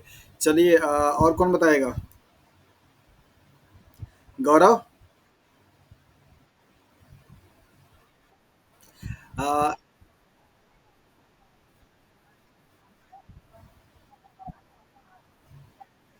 नहीं नहीं नहीं नहीं, सवाल मेरा ये नहीं है भाई। सवाल मेरा ये है कि एक तरफ जहाँ पे क्रॉसिंग ओवर से वेरिएशंस आता है, जिसको जिसके वजह से इवोल्यूशन होता है, उसको हम सभी लोग पॉजिटिवली, पॉजिटिव सेंस में लेते हैं। बोलते हैं कि हाँ, एवोल्यूशन का होना बहुत ज़रूरी है, अगर ऐसा नहीं हुआ तो हम सर्वाइव, हमारी जनरेशन नहीं कर पाएगी। वही सेम चीज़, मतलब कि जेनेटिक वेरिएशंस, मतलब जेनेटिक कॉन्स्टिट्यूएंट्स का वेरिएशंस म्यूटेशन में भी होता है, लेकिन हम लोग उसको नेगेटिवली लेते हैं। ऐसा क्यों? ऐसा भेदभाव क्यों भाई?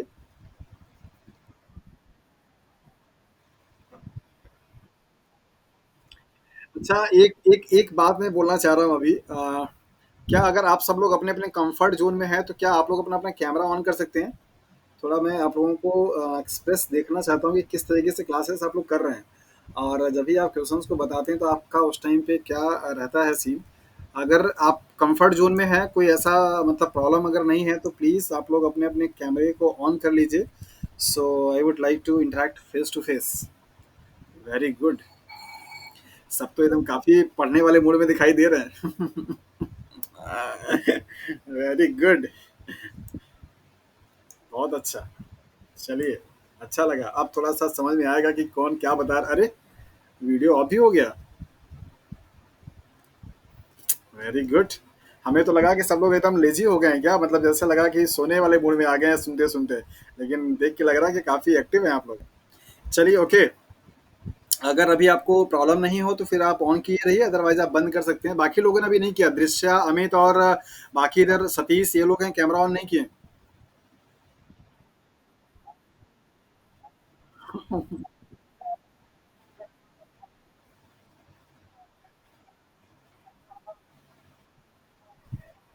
अच्छा, okay, okay, no issue. I already told that कि if you feel comfort then you can on your camera. अगर आपको कोई प्रॉब्लम नहीं है तो आप ऐसा कर सकते हैं, अदरवाइज कोई कंपलसरी नहीं है। चलिए, वेरी गुड। गौरव, सवाल आपको समझ में आ गया?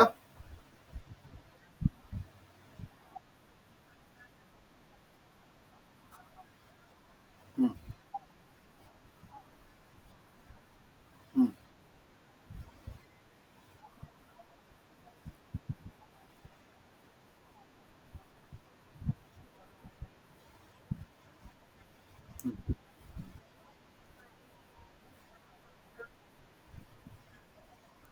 हम्म।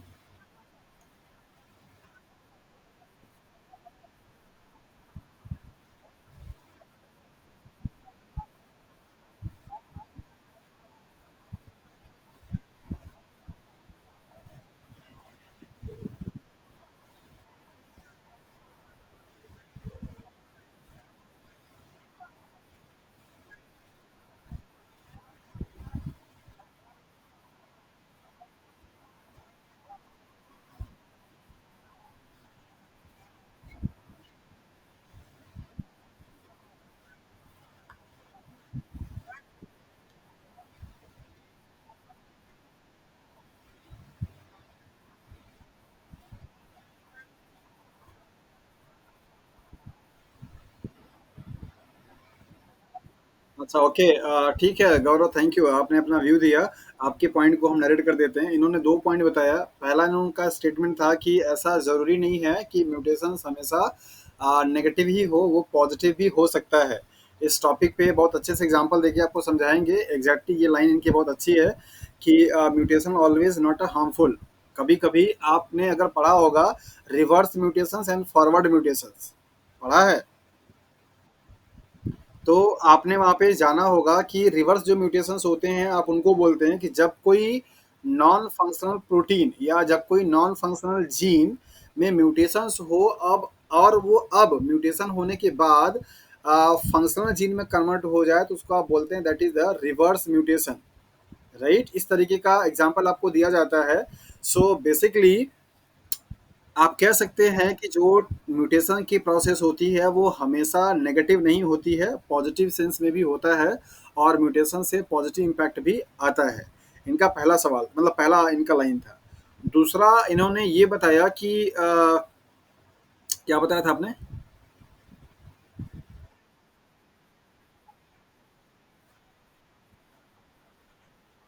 हाँ, मतलब इनका कहना ये है कि जो क्रॉसिंग ओवर में होता है वो उसी जीनोम के ही पाए जाने वाले जो सीक्वेंसेस होते हैं उनमें सिर्फ एक्सचेंज होता है।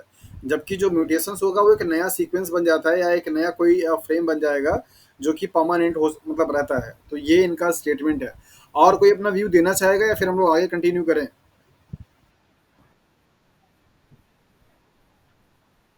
हम्म,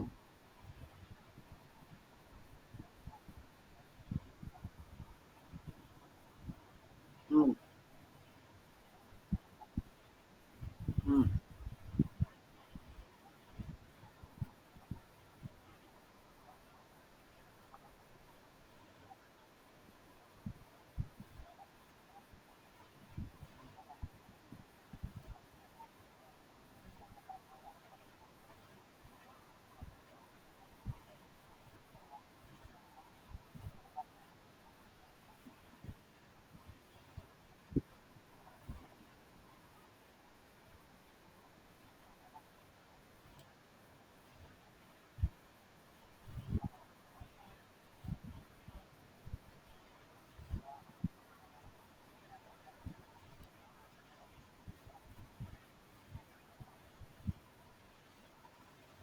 चलिए, वेरी गुड। दोनों लोगों ने काफ़ी अच्छे से एक्सप्लेन किया है और इस चीज़ को हम लोग यहाँ पे समझ लेते हैं और जल्दी से मूव करते हैं आगे की तरफ। सबसे फर्स्ट ऑफ ऑल आपको यहाँ पे डेफिनेशंस पे आना चाहिए, और आपने डेफिनेशन से ये देखा कि जो एवोल्यूशन होता है it's a long process, right? ये टाइम टेकन प्रोसेस होती है। एवोल्यूशन आने के लिए आपने पढ़ा होगा कई सारे जनरेशंस का जो वेरिएशंस होती है वो एक्यूमुलेट होते होते तब जाकर कोई चीज़ एक इवॉल्व हो पाती है, right?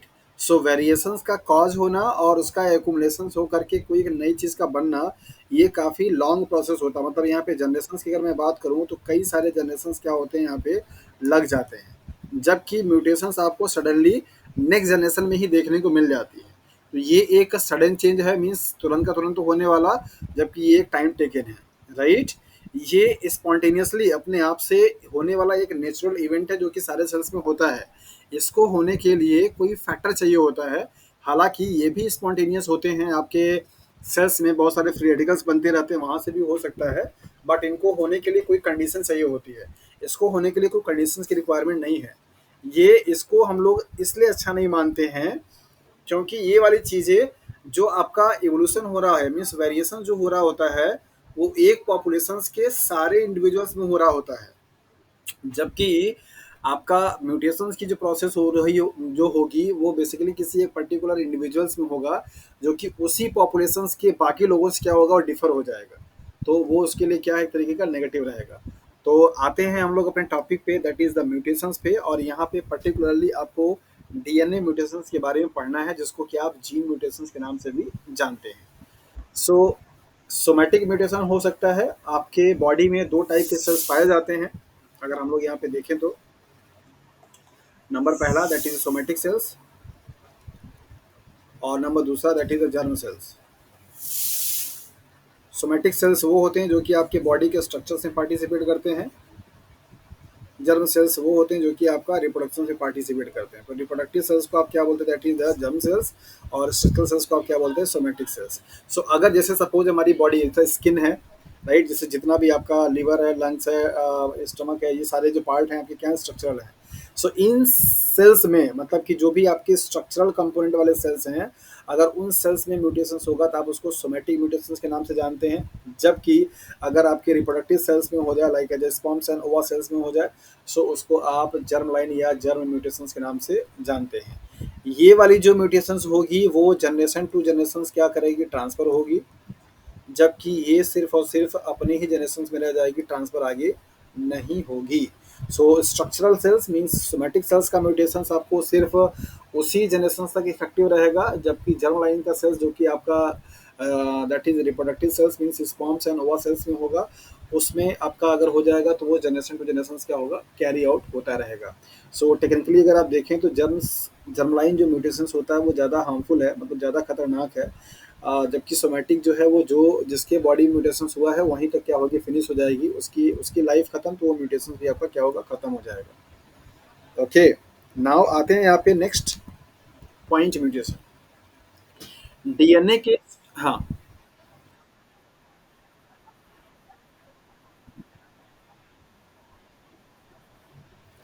Sickle cell anaemia somatic cells में है, कैसे बता।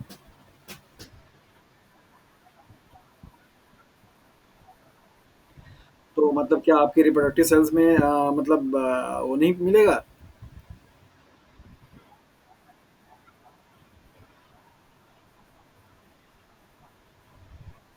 बिल्कुल बिल्कुल ट्रांसफर होता है। सिकल सेल एनीमिया की जो प्रॉब्लम है या हीमोफीलिया की जो प्रॉब्लम है, ये सब के सब आपके ट्रांसफर होने वाले हैं। वहाँ पे लिखा रहता है, आपने पढ़ा होगा, जो जेनेटिकल जो डिजीज होती हैं, एक तो होती है आपकी ऑटोसोमल और एक तो होती है आपकी सेक्स लिंक्ड। सेक्स लिंक्ड में आपका आता है एक्स लिंक्ड, और एक आता है वाई लिंक। वाई लिंक तो बहुत कम पाए जाते हैं। एक्स लिंक्ड में आपका आता है डोमिनेंट और रिसेसिव। तो ये जितने भी आप नाम बता रहे हैं, सिकल सेल एनीमिया या फिर हीमोफीलिया, ये सब आपके क्या है, एक्स लिंक्ड होते हैं। तो ये ट्रांसफर होता है नेक्स्ट जनरेशन में। इस पे सवाल बनता है बहुत ज़्यादा। ये आपका रिसेसिव एक्स लिंक्ड डिजीज की कैटेगरी में आता है सिकल सेल एनीमिया। पूछा जाता है कि अगर कोई फादर आपका सेक्स लिंक्ड है और कोई मदर आपका उसकी रिसेसिव है, तो बनने वाले जो आपके चाइल्ड होंगे उनमें कितना percentage sex sickle cell anaemia वाला का चांसेस होगा। ये जेनेटिक्स का बहुत अच्छा कॉन्सेप्ट है, और अब तो हम लोग जेनेटिक्स ही पढ़ने वाले हैं। हाँ,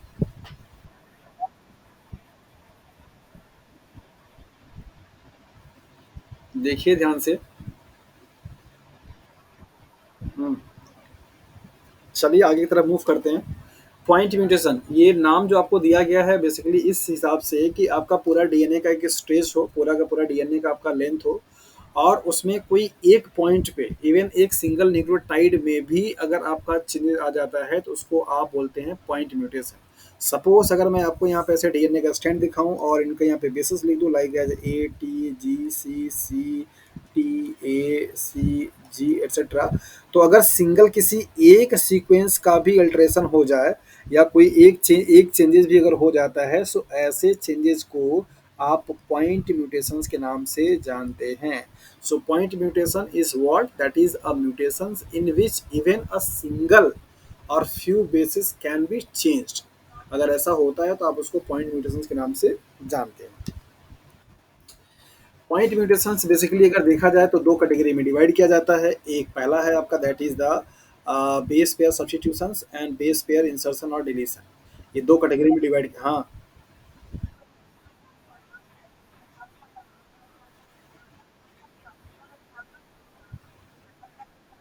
अच्छा, ठीक है, उस पर डिस्कस बाद में कर लेंगे, पहले ये कवर कर ले, टाइम टाइम चला जाएगा अदरवाइज। ठीक है, अभी जेनेटिक्स से जो टॉपिक स्टार्ट होगा उसमें ये सारे डिजीज आपको पढ़ने हैं, उनका आपको ट्रांसफॉर्मेशन का मोड भी पढ़ाना है। तो अभी उस पर अगर डिस्कस करेंगे फिर टाइम ज़्यादा चला जाएगा। ओके, ठीक है रानू। हाँ, पॉइंट म्यूटेशंस को ब्रॉडली दो कैटेगरी में डिवाइड किया गया। एक है पहला आपका that is the base pair substitution, दूसरा है आपका बेस पेयर इंसर्शन और डिलीशन। ये बेस पेयर सब्स्टिट्यूशन जो आपका म्यूटेशंस है, पॉइंट म्यूटेशन का टाइप, उसको भी कैटेगरी में डिवाइड किया गया। इसका मतलब क्या हो जाता है कि involve a change in the DNA such that one base pair is replaced by the another. यहाँ पे पेयर होगा।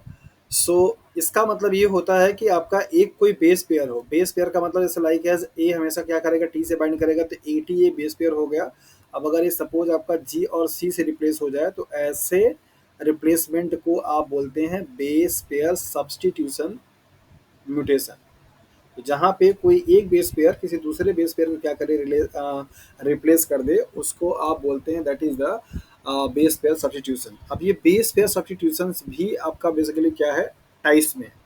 तो नंबर पहला क्या है, that is the transition mutation. Base pair का ये टाइप है that is the transition. Transition का मतलब ये हुआ कि जब कोई प्यूरिन प्यूरिन, पायरिमिडिन पायरिमिडिन, मतलब या जैसे सपोज कि कोई प्यूरिन प्यूरिन को रिप्लेस करे या कोई पायरिमिडिन पायरिमिडिन को रिप्लेस करे। तो जैसे अगर मैं यहाँ पे आपको लिख दूं ए टी जी सी, तो इनमें से कौन सा प्यूरिन है और कौन सा पायरिमिडिन, कौन बताएगा?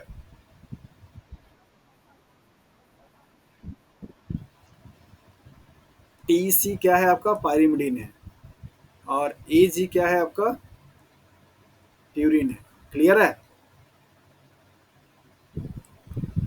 तो अगर आपका कोई ए किसको रिप्लेस करे, जी को, या कोई आपका टी किसको रिप्लेस करे, दैट इज द सी को, अगर ऐसा रिप्लेसमेंट हो रहा होगा तो उसको आप बोलते हैं that is the transition mutation. Same kind के बेसिस, मतलब प्यूरिन प्यूरिन को, पायरिमिडिन पायरिमिडिन को करता है, तो उस केसेस में आप ट्रांजिशन म्यूटेशंस के नाम से उसको जानते हैं। देखते हैं नेक्स्ट है आपका ट्रांसवर्जन। अब यहाँ पे उल्टा हो जाएगा।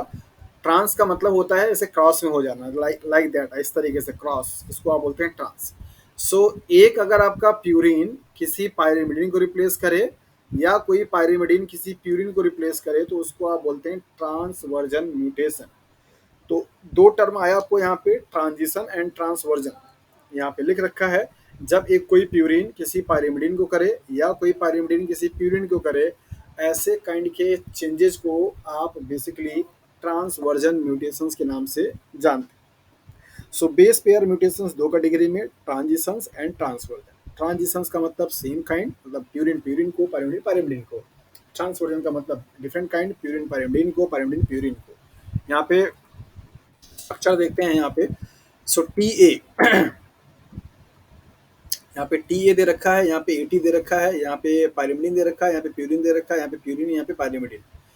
तो ये एग्जांपल आपको जो दिखाया जा रहा है ये किसका होना चाहिए, ट्रांजिशन का या ट्रांसवर्जन का?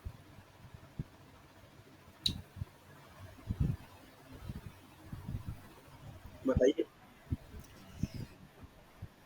ट्रांसवर्जन में आपने पढ़ा कि बेसिकली आपका एक जो प्यूरिन होगा वो रिप्लेस किसको करेगा, पायरिमिडीन को, या एक पायरिमिडीन जो होगा रिप्लेस किसको करेगा, प्यूरिन को। तो यहाँ पे आप देखिए टी क्या है, पायरिमिडीन है, ए क्या है, प्यूरिन है। तो पायरिमिडीन ने क्या किया, प्यूरिन को रिप्लेस किया है। यहाँ पे आप देखिए दिख रहा है।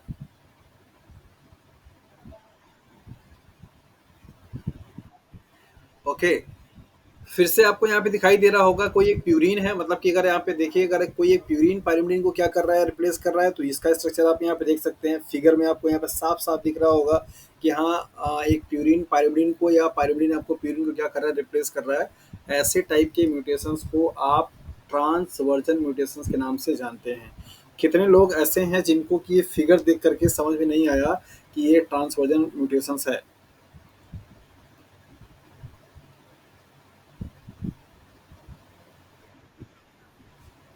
Very good.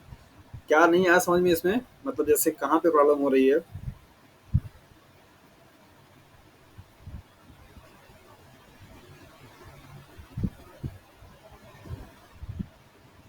बताइए।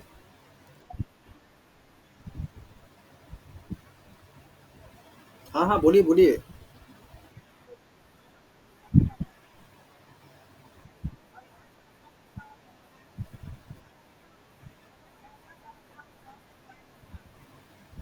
अच्छा, और कोई, और कुछ प्रॉब्लम?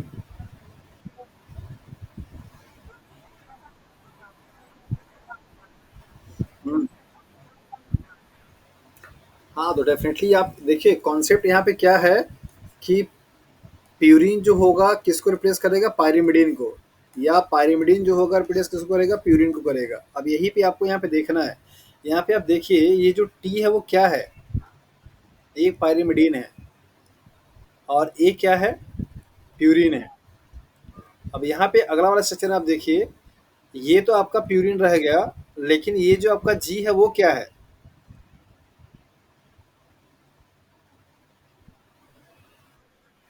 प्यूरिन। Very good. अब आते हैं इस वाले स्ट्रक्चर पे। यहाँ पे आप देखिए ये सी क्या है,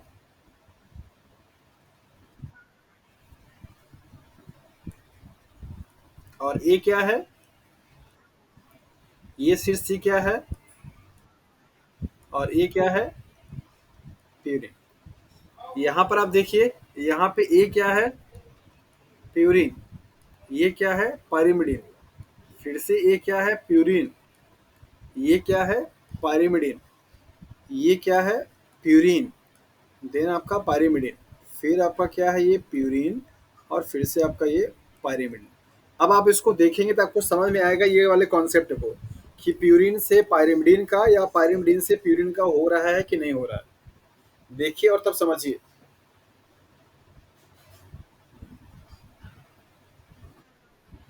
अरे भाई ये वाली लाइन पे आप आइए साफ साफ। यहाँ पे क्या है, प्यूरिन है, प्यूरिन का किससे हो रहा है, सॉरी पायरिमिडीन है, पायरिमिडीन का किससे हो रहा है, प्यूरिन से। और ये प्यूरिन है, इसका किससे हो रहा है, पायरिमिडीन से। याद दिख रहा है कि नहीं दिख रहा है? ऐसे म्यूटेशंस को आप ट्रांसवर्जन म्यूटेशंस के नाम से जानते हैं, जहाँ पे एक कोई प्यूरिन दूसरे पायरिमिडीन को या एक कोई पायरिमिडीन दूसरे प्यूरिन को रिप्लेस करे, उसको आप ट्रांसवर्जन बोलते हैं। चलिए अगला फिगर देखिए, और अगले फिगर में आपको यहाँ पे दिखाया जा रहा है ट्रांजिशंस को लेकर के। ये एक नॉर्मल सीक्वेंस है, और नॉर्मल सीक्वेंस में यहाँ पे ए और टी आपको दिखाया जा रहा है, ट्रांजिशंस हो रहा है। ट्रांजिशंस में आपने पढ़ा है कि या तो प्यूरिन का प्यूरिन से होगा, या तो पायरिमिडीन का पायरिमिडीन से होगा। तो यहाँ पे ए और टी क्या है, ए टी। यहाँ पे ये क्या है, आपका पायरिडीन है, और ये क्या है, प्यूरिन है ना।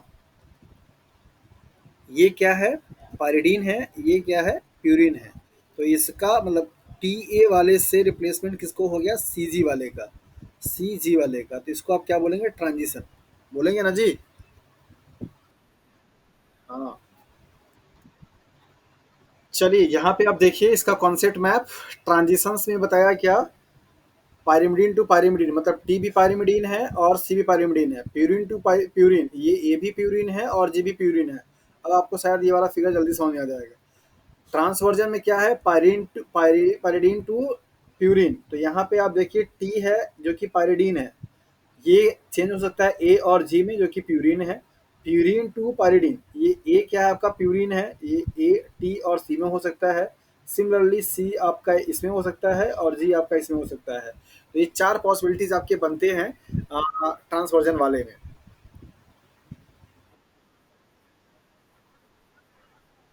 हम्म, कौन सा?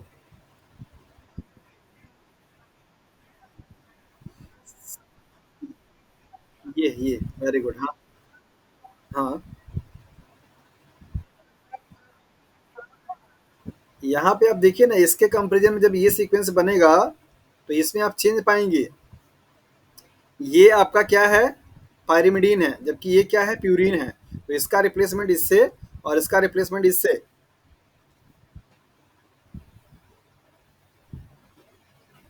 मतलब सिंपली आप समझिए कि ये पूरा पायरिमिडीन है, ये पूरा प्यूरिन है, तो इसका यहाँ पे दिखाई दे रहा है आपको कि ये वाले पोर्शन का इससे रिप्लेसमेंट हो रहा है जो कि प्यूरिन पायरिमिडीन है, और इस वाले का इससे जो कि प्यूरिन पायरिमिडीन है।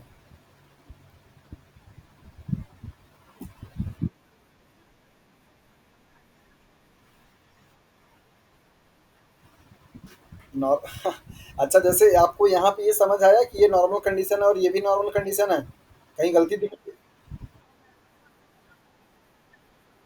हम्म, यहाँ नहीं, नहीं नहीं, एक सेकेंड एक सेकेंड। हमेशा ए से टी बाइंड करेगा और हमेशा जी से सी बाइंड करेगा, यही करता है ना। ये दोनों में आपको यही दिखाई दे रहा है, यहाँ नॉर्मली दिखाई दे रहा है, लेकिन रिप्लेसमेंट हो रहा है।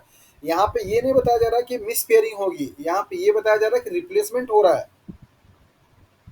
आप जो सोच रही हैं कि सी और जी नॉर्मली बाइंड करता है, तो अब ये सी से जी ना बाइंड करके टी बाइंड कर जाए, आप ऐसा सोच रही हैं। उसको आप मिस पेयरिंग बोलते हैं।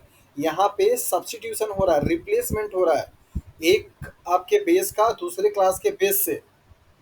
यहाँ पे आप देखिए ए और टी ऑलवेज पेयर विद ए और टी, जी और सी ऑलवेज पेयर विद जी और सी, दोनों सही है।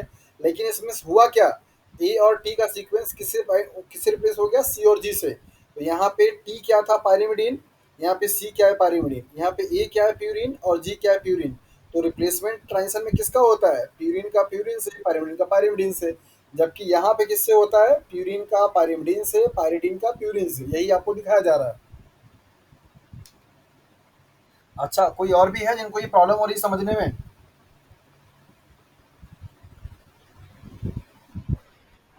हाँ।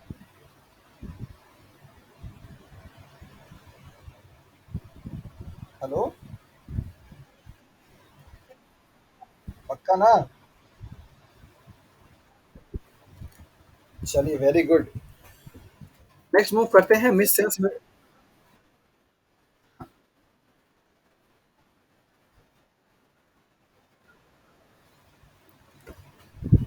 आपको पहले टाइटल क्या पढ़ाया गया, बेस पेयर सब्स्टिट्यूशन। पीछे जाइए थोड़ा सा, यहाँ पे देखिए, बेस पेयर सब्स्टिट्यूशन। ये जब भी रिप्लेसमेंट हो रहा है आपका बेस के पेयर के फॉर्म में हो रहा होगा। जैसे आपने ये देखा, ए और टी ये बेस पेयर है, मतलब ए ऊपर और टी नीचे। अब इसका रिप्लेसमेंट किससे होगा, अब ए की जगह पे क्या आ जाए, यहाँ पे सी आ जाए, सॉरी जी आ जाए, और टी की जगह पे क्या आ जाए, आपका सी आ जाए। तो ये भी आपका क्या है, प्यूरिन है, और ये भी प्यूरिन, ये भी प्यूरिन, ये भी पायरिमिडिन, ये भी पायरिमिडिन। तो प्यूरिन का प्यूरिन से, पायरिमिडिन का पायरिमिडिन से होगा, तो आप क्या बोलते हैं, ट्रांजिशन। लेकिन अगर यहाँ पे बेस पेयर आपका कुछ ये हो, लाइक एज ए और टी है, और यहाँ पे रिप्लेसमेंट किसका हो जाए, प्यूरिन का pyrimidine से हो रहा था, और यहाँ पे आपका जैसे सपोज कि यहाँ पे ए है तो सी आ जाए, और यहाँ पर क्या आ जाए, आपका जी आ जाए। तो ये आपका क्या हो गया, दैट इज अ प्यूरिन। लेकिन ये क्या है आपका, पायरिमिडीन। ये क्या है आपका, पायरिमिडीन, लेकिन ये क्या है आपका, प्यूरिन। अब समझ आया, क्या नाम है, रानो?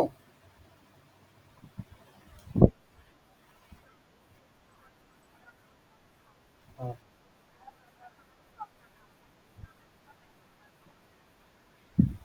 अरे बाबा, नॉर्मल ये होता है कि ए से टी बाइंड करेगा, ये हुआ ना नॉर्मल। ये रिप्लेसमेंट है, मतलब कि जहाँ पे ए और टी है, उसके जगह पे अगर आपका सी और जी आ जाएगा, मतलब नेक्स्ट वाले उसमें, तो आप ये बताएंगे कि ये आपका बेस पेयर का ट्रांसवर्जन वाला म्यूटेशन हुआ है।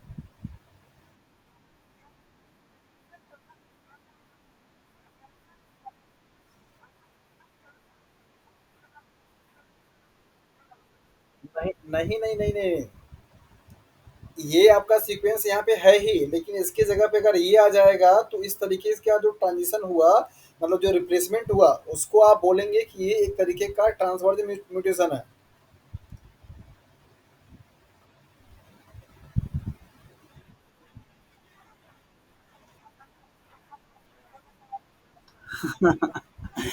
भाई मैं ये कहाँ कह रहा हूँ कि ये आप जो पूछ रहे हैं बोल रहे हैं ना, वो मिसमैचिंग का कॉन्सेप्ट है। यहाँ मिसमैचिंग नहीं हो रहा है, बेस पेयर का सब्स्टिट्यूशन हो रहा है, मतलब एक कोई बेस पेयर दूसरे बेस पेयर की जगह पे।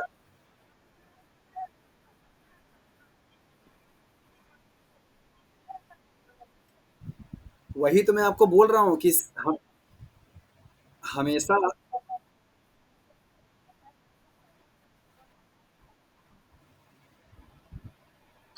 हाँ,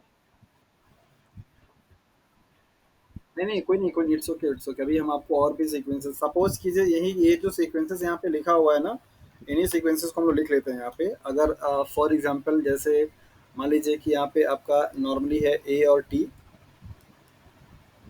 जी सी, इस तरीके से। इसका कॉम्प्लीमेंट्री क्या हो जाएगा, टी हो जाएगा, फिर ये का ये हो जाएगा, फिर सी हो जाएगा, फिर जी हो जाएगा, फिर सी हो जाएगा। अभी एक एक ऐसे रैंडम मैंने सीक्वेंस लिख दिया है, राइट। अब अगर आप यहाँ पे देखिए, जैसे ए और टी है, ये ए और टी का बेस पेयर बना दी मैंने इस तरीके से। यहाँ पे ए क्या है, प्यूरिन है, टी क्या है, पायरिमिडीन है, राइट। अब अगर आप इस वाले सीक्वेंसेस का ये वाला सीक्वेंस से कंपेयर करें, मतलब जैसे ये जो सीक्वेंसेस है, अगर इसकी जगह पे ये रिप्लेसमेंट हो जाए, ये बीच वाला आप छोड़ दीजिए, तो यहाँ पर आपको क्या दिखेगा कि ये जी जो है वो क्या है, पायरिमिडीन है, सॉरी, प्यूरिन है, और ये पायरिमिडीन है। लेकिन जैसे ही आपकी नज़र यहाँ वाले पे पड़ेगी, आपको क्या मिलेगा कि ये आपका क्या है, पायरिडीन है, और ये आपका क्या है, प्यूरिन है। तो इन दोनों का जब आप कंपेयर करेंगे, मतलब ये वाला अगर बेस आपका यहाँ पर आ जाता है, तो ऐसे म्यूटेशंस को, या फिर ये वाला आपका बेस यहाँ पे चला जाएगा, तो ऐसे म्यूटेशंस को आप ट्रांसवर्जन म्यूटेशंस के नाम से जानेंगे।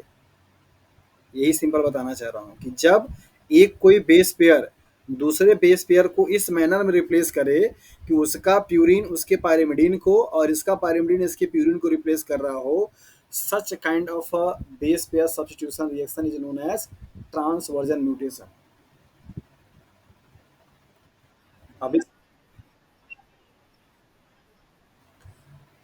एग्जैक्टली exactly, मतलब ये वाला जो बेस है पूरा का पूरा, अगर इसको रिप्लेस कर रहा है, इसकी जगह पर आ जाए, है ना, यहाँ पे आ जाए, या इस ये क्या करे, इसको रिप्लेस कर दे, तो अगर ऐसा रिप्लेसमेंट हो रहा होगा तो उसको आप बोलेंगे ट्रांसवर्जन। ठीक है।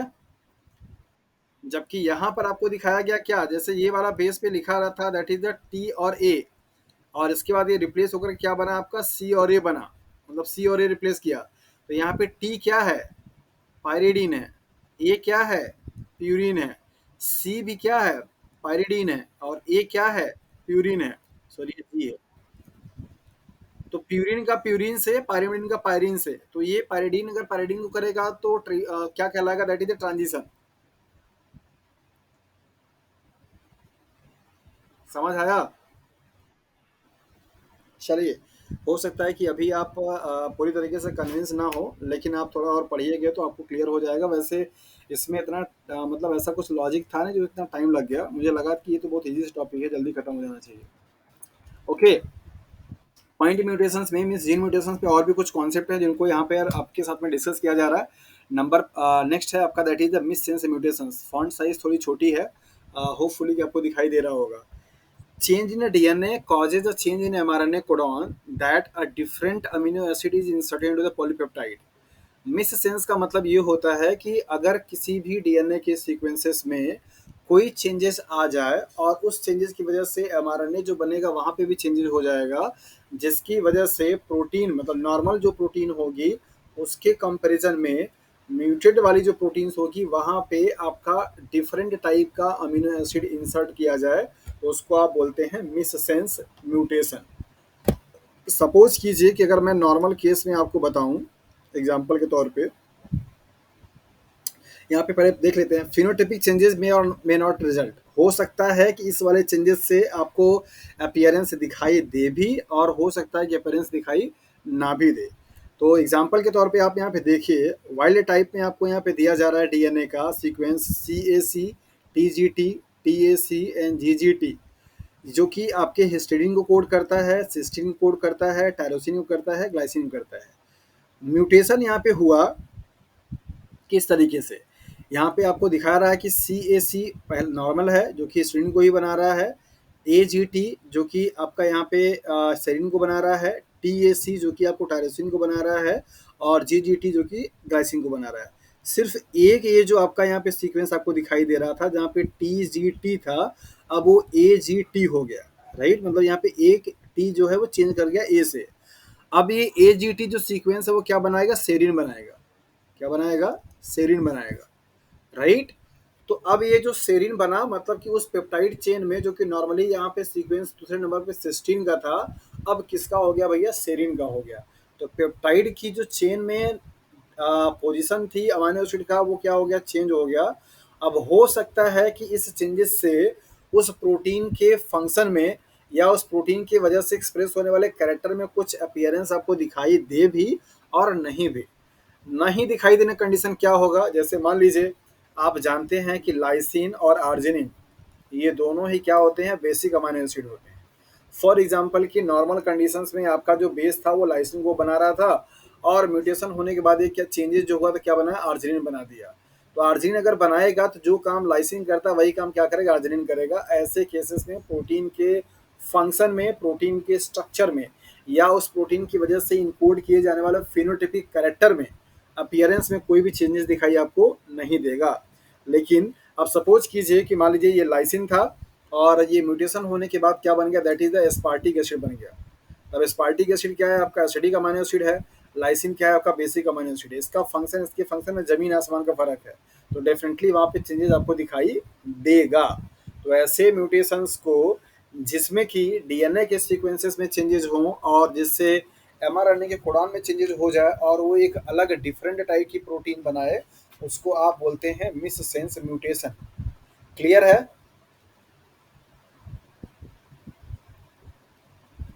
हाँ जी। सब लोग चले गए क्या? अभी तो जुड़े हैं। अगर ज़्यादा अगर ज़्यादा हो गया हो तो फिर क्लास अभी यहीं पे ऑफ कर देंगे कि ये म्यूटेशन का टॉपिक थोड़ा लंबा चलेगा। मतलब अगर आज का माइंड आप लोगों का सैचुरेट हो गया हो, अब रिसीव करने की कंडीशन में ना हो, सो उस केस में क्लास यहीं पे रोक भी सकते हैं, कल कंटिन्यू करेंगे। और अगर अभी लगता है कि हाँ अभी आप लेने के कंडीशन में हैं तो then I will continue, continue करेंगे। बाकी लोग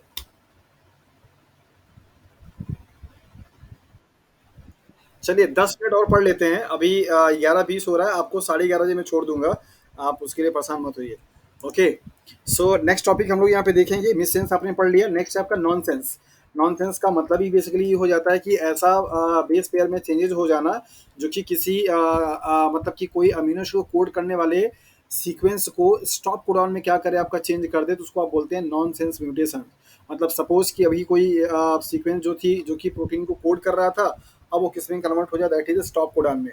तो मान लीजिए आपका ये कोडिंग सीक्वेंस है, ये टेम्पलेट है आपका, ये एमआरएनए बना AUG, और इस तरीके से CCC UAA और इस तरीके से ये है, राइट। अब यहाँ पे चेंजेस होने के बाद आपका ये जो चेंजेस है ये इस तरीके से ए बन रहा, मीन्स UAA बन जा रहा, तो जो कि आपका स्टॉप कोडॉन बना देगा। तो ये प्रोटीन आपकी आगे की तरफ नहीं बनेगी, ट्रंकेट प्रोटीन बन जाएगी।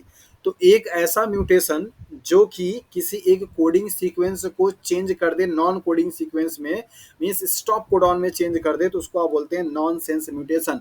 That means UAA UAG UGA, इन किसी में से तीनों में से किसी एक सीक्वेंसेस, किसी भी एक कोडॉन को अगर वो कन्वर्ट कर सकता है तो आप उसको बोलेंगे नॉनसेंस म्यूटेशंस के नाम से जाना जाता है। मिससेंस का मतलब हुआ डिफरेंट अमाइनो एसिड्स, नॉनसेंस का मतलब हुआ स्टॉप कोडॉन। नेक्स्ट है साइलेंट म्यूटेशन। ऐसा म्यूटेशन जिसके म्यूटेशन होने से पता ही न चले कि म्यूटेशन हुआ भी है कि नहीं हुआ है। मतलब सिमिलर फंक्शन वाले प्रोटीन बनेंगे आपके। Base pair change in DNA changes on mRNA codon for a same amino acid in the protein. अगर कोई एक ऐसा म्यूटेशन जो कि म्यूटेशन होने के पहले और म्यूटेशन होने के बाद दोनों ही केसेस में सेम टाइप के भी अगर आपके बन रहे हो क्या, दैट इज अमीनो एसिड, तो उसे आप बोलते हैं साइलेंट म्यूटेशन। यहाँ पे डीएनए लेवल पे देखिए टीसी टीटीसी और इसके बाद आरएनए लेवल पे एएजी था। ये कोडॉन से क्या बना आपका लाइसिन बना। और इसके बाद जब यहाँ पे म्यूटेशन हुआ सी की जगह पे टी, तो इसका कॉम्प्लीमेंट्री क्या बना ट्रिपल ए, और ये भी क्या कर रहा लाइसिन को ही बना रहा है। तो ऐसे म्यूटेशंस को आप साइलेंट म्यूटेशंस के नाम से जानते हैं। मतलब म्यूटेशंस तो हो लेकिन पता न चले, शांत रहे। नेक्स्ट है आपका न्यूट्रल म्यूटेशंस। न्यूट्रल म्यूटेशंस का मतलब होता है कि एक ऐसा म्यूटेशन जिससे प्रोटीन में कोई आ, ऐसा चेंजेस ना हो जो कि पता चल सके कि चेंजेस हुआ है। Base pair change in DNA change on mRNA codon for no detectable change in the protein. ऐसा चेंजेस हो जिससे कि कोई प्रोटीन के फंक्शंस में या प्रॉपर्टी में चेंजेस पता न चल पाए, तो उसको आप बोलेंगे that is the neutral mutations. यहाँ एग्जाम्पल पे के तौर पे आप देख सकते हैं, जैसे लाइसिन और आर्जिनिन। लाइसिन भी आपका क्या है, बेसिक अमाइनो एसिड है, और आर्जिनिन भी आपका क्या है, बेसिक अमाइनो एसिड है। आप लोगों ने पढ़ा है कि ये दोनों ही अमाइनो एसिड से डीएनए को रैप अप करने में क्या करते हैं, हेल्प करते हैं। बेसिक प्रोटीन है, स्ट्रॉन्ग प्रोटीन में पाए जाते हैं। तो अगर सपोज कीजिए नॉर्मल सीक्वेंस आपका ये है और म्यूटेशंस के बाद आपका ये है, तो नॉर्मल भी आपका क्या बना था, लाइसिन बना रहा था, अब क्या बनाएगा, आर्जिनिन बनाएगा। इसके होने से प्रोटीन के फंक्शन में कोई चेंजेस नहीं आएगा। सो ऐसे म्यूटेशंस को आप बोलते हैं न्यूट्रल, कि म्यूटेशंस तो हो लेकिन उनके फंक्शन में कोई प्रॉपर्टी ना आए। साइलेंट का मतलब होता है म्यूटेशंस तो हो लेकिन सेम टाइप का फिर से वही बने जो कि पहले बना हुआ था। ओके, नेक्स्ट है आपका frame shift mutation. Frame shift का मतलब होता है यहाँ पे या तो कोई एक सीक्वेंस डिलीट कर दी जाएगी, या तो कोई एक सीक्वेंस क्या होगा, ऐड हो जाएगा, जिससे कि ये तीन बेस पेयर का जो आपका फ्रेम होता है, यही फ्रेम क्या कर जाए, शिफ्ट कर जाए। और अब आपका जो आपकी रीडिंग फ्रेम है वो क्या हो जाए, चेंज हो जाए। उसको आप बोलते हैं फ्रेम शिफ्ट म्यूटेशन। देखिए यहाँ पे नॉर्मल कंडीशंस पे आपको दिखाया जा रहा है कि तीन तीन का पेयर है आपका, इसको आप बोलते हैं फ्रेम या ओपन रीडिंग फ्रेम, ORF के नाम से जाना जाता है। अब देखिए यहाँ पे, जब अगर आपका यहाँ पे सिर्फ एक बेस पेयर का शिफ्टिंग हुआ है, तो अब इसकी वजह से क्या हुआ कि ये जो आपका ट्रिपलेट ये बन रहा था, अब ये तीनों ट्रिपलेट बनेगा, लाइक दैट CGA। अब ये तीनों क्या बनेगा, ट्रिपलेट बनेगा, ये तीनों ट्रिपलेट बनेगा, ये तीनों ट्रिपलेट बनेगा, और ये तीनों ट्रिपलेट बनेगा, फिर आपका लास्ट ये रह जाएगा। तो उससे अब होने वाले, जैसे देखिए नॉर्मल पहले क्या था, थ्रियोनिन था, आर्जिनिन था, थ्रियोनिन था, एलानिन था, टायरोसिन था। अब क्या बना रहा है भैया, आर्जिनिन, ग्लाइसिन, ल्यूसिन, हिस्टिडीन और थ्रियोनिन। तो इस तरीके से यहाँ पे +1 का फ्रेम शिफ्टेड है।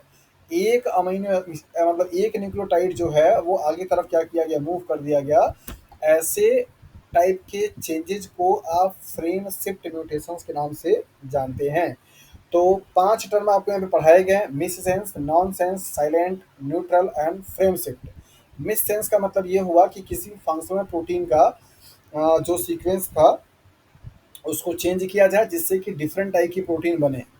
नॉनसेंस का मतलब ये हुआ कि कोई कोडिंग सीक्वेंस को स्टॉप कोडॉन में चेंज हो जाए अगर म्यूटेशन होने पे। साइलेंट का मतलब हुआ कि म्यूटेशन होने के पहले भी और म्यूटेशन होने के बाद भी उस कोडॉन से दोनों टाइप के कोडॉन से सेम काइंड का अमाइनो एसिड बनेगा। न्यूट्रल का मतलब हुआ सेम टाइप का, एसिडिक है तो एसिडिक, बेसिक है तो बेसिक, न्यूट्रल है तो न्यूट्रल। सेम टाइप के अगर अमाइनो एसिड बनेंगे सेम फंक्शन परफॉर्म करने वाले, तो उनका इफेक्ट जो है वो न्यूट्रल हो जाएगा। फ्रेम शिफ्ट का मतलब हुआ कि फ्रेम ही मतलब बेस पेयर शिफ्ट कर जाए जिससे कि कोडॉन ही अब अलग बने, और उस कोडॉन से बनने वाले जो प्रोटीन होंगे या अमाइनो एसिड होंगे वो भी क्या होगा, आपका अलग बनेगा। तो इस तरीके से आपने देखा कि पॉइंट म्यूटेशंस के टाइप्स क्या थे। Forward and reverse mutations, 5 minute आपका और लेंगे।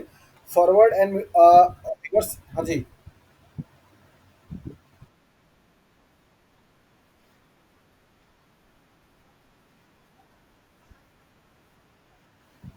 नहीं, लोकेशन एक्सचेंज नहीं होगी। जो आपके ट्रिपलेट कोडॉन थे उनका पोजीशन जो है वो चेंज हो जाता है, प्लस माइनस दोनों हो सकता है, इधर की तरफ भी उधर की तरफ भी।